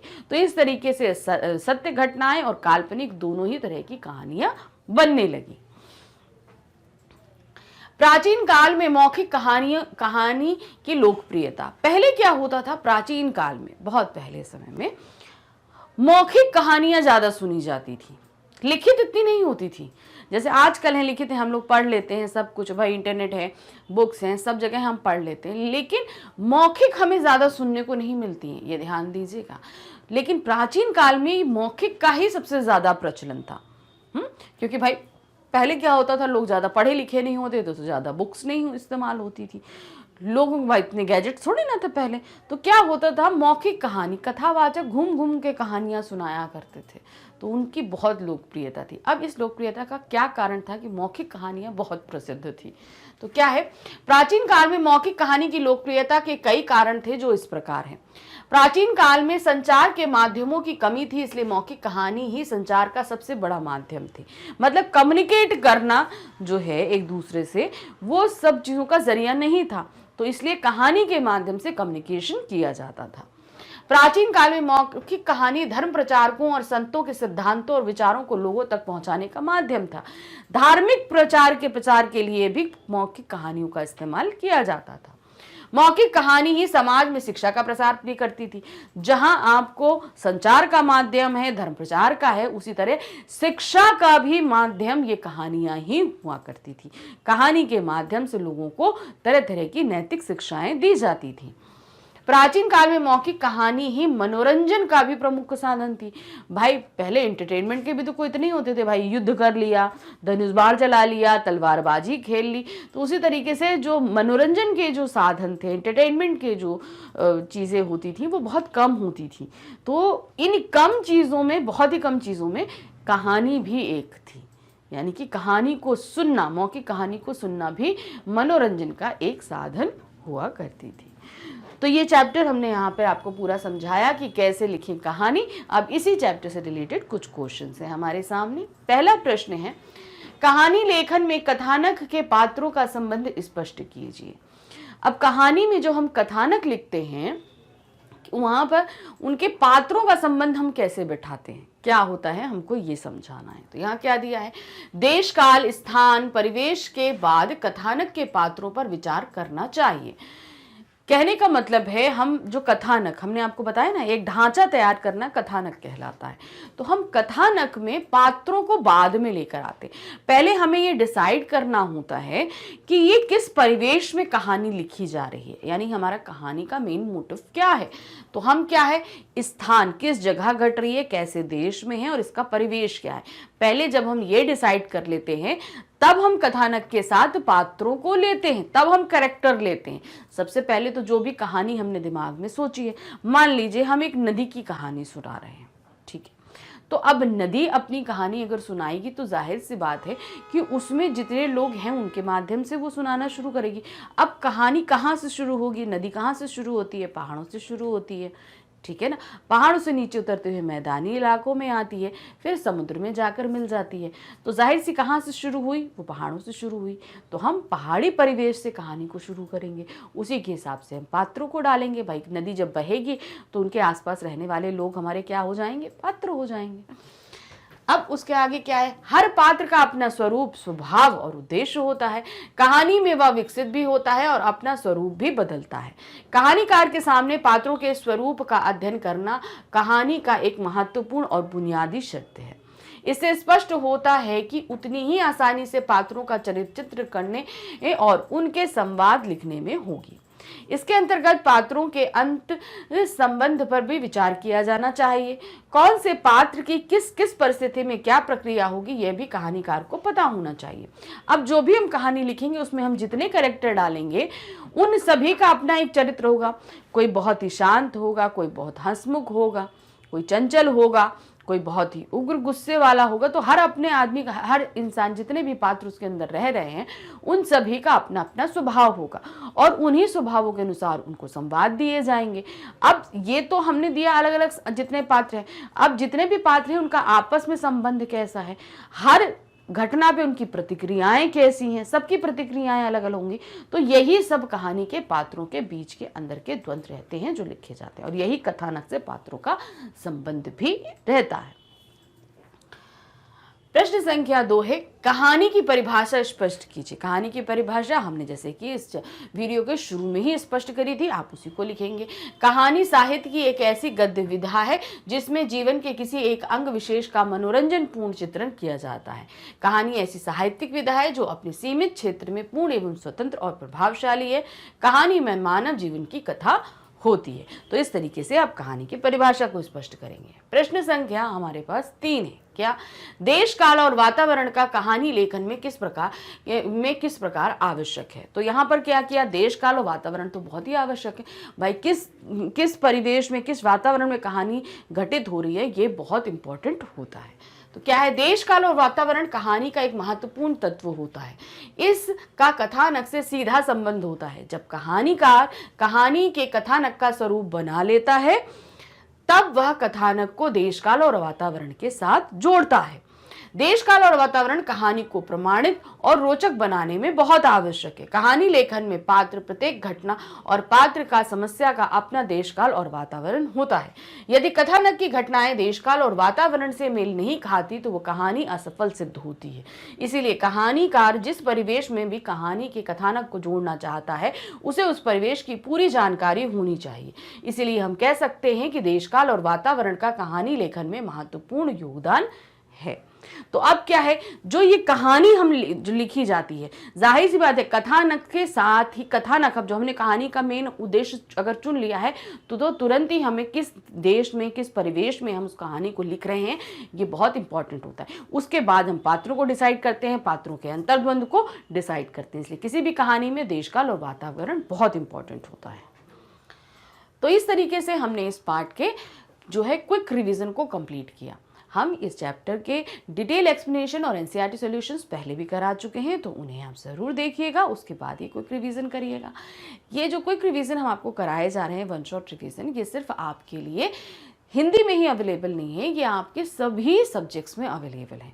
तो ये आपको कैसे मिलेंगे, इसके लिए आपको आना होगा हमारे चैनल मैग्नेट्स ब्रेन पर, magnetbrains.com पे। जब आप यहाँ पर आएंगे तो आप देखेंगे कि यहाँ पर वन शॉट रिवीजन दिया हुआ है। यानी कि ये देखिए, सबसे पहले क्या है, CBSE English medium, NTSC, olympiad, CBSE state board and Hindi medium. तो अब आपको करना क्या है, सीबीएसई इंग्लिश मीडियम पे आप जब क्लिक करोगे तो यहाँ पर वन शॉट रिवीजन आएगा।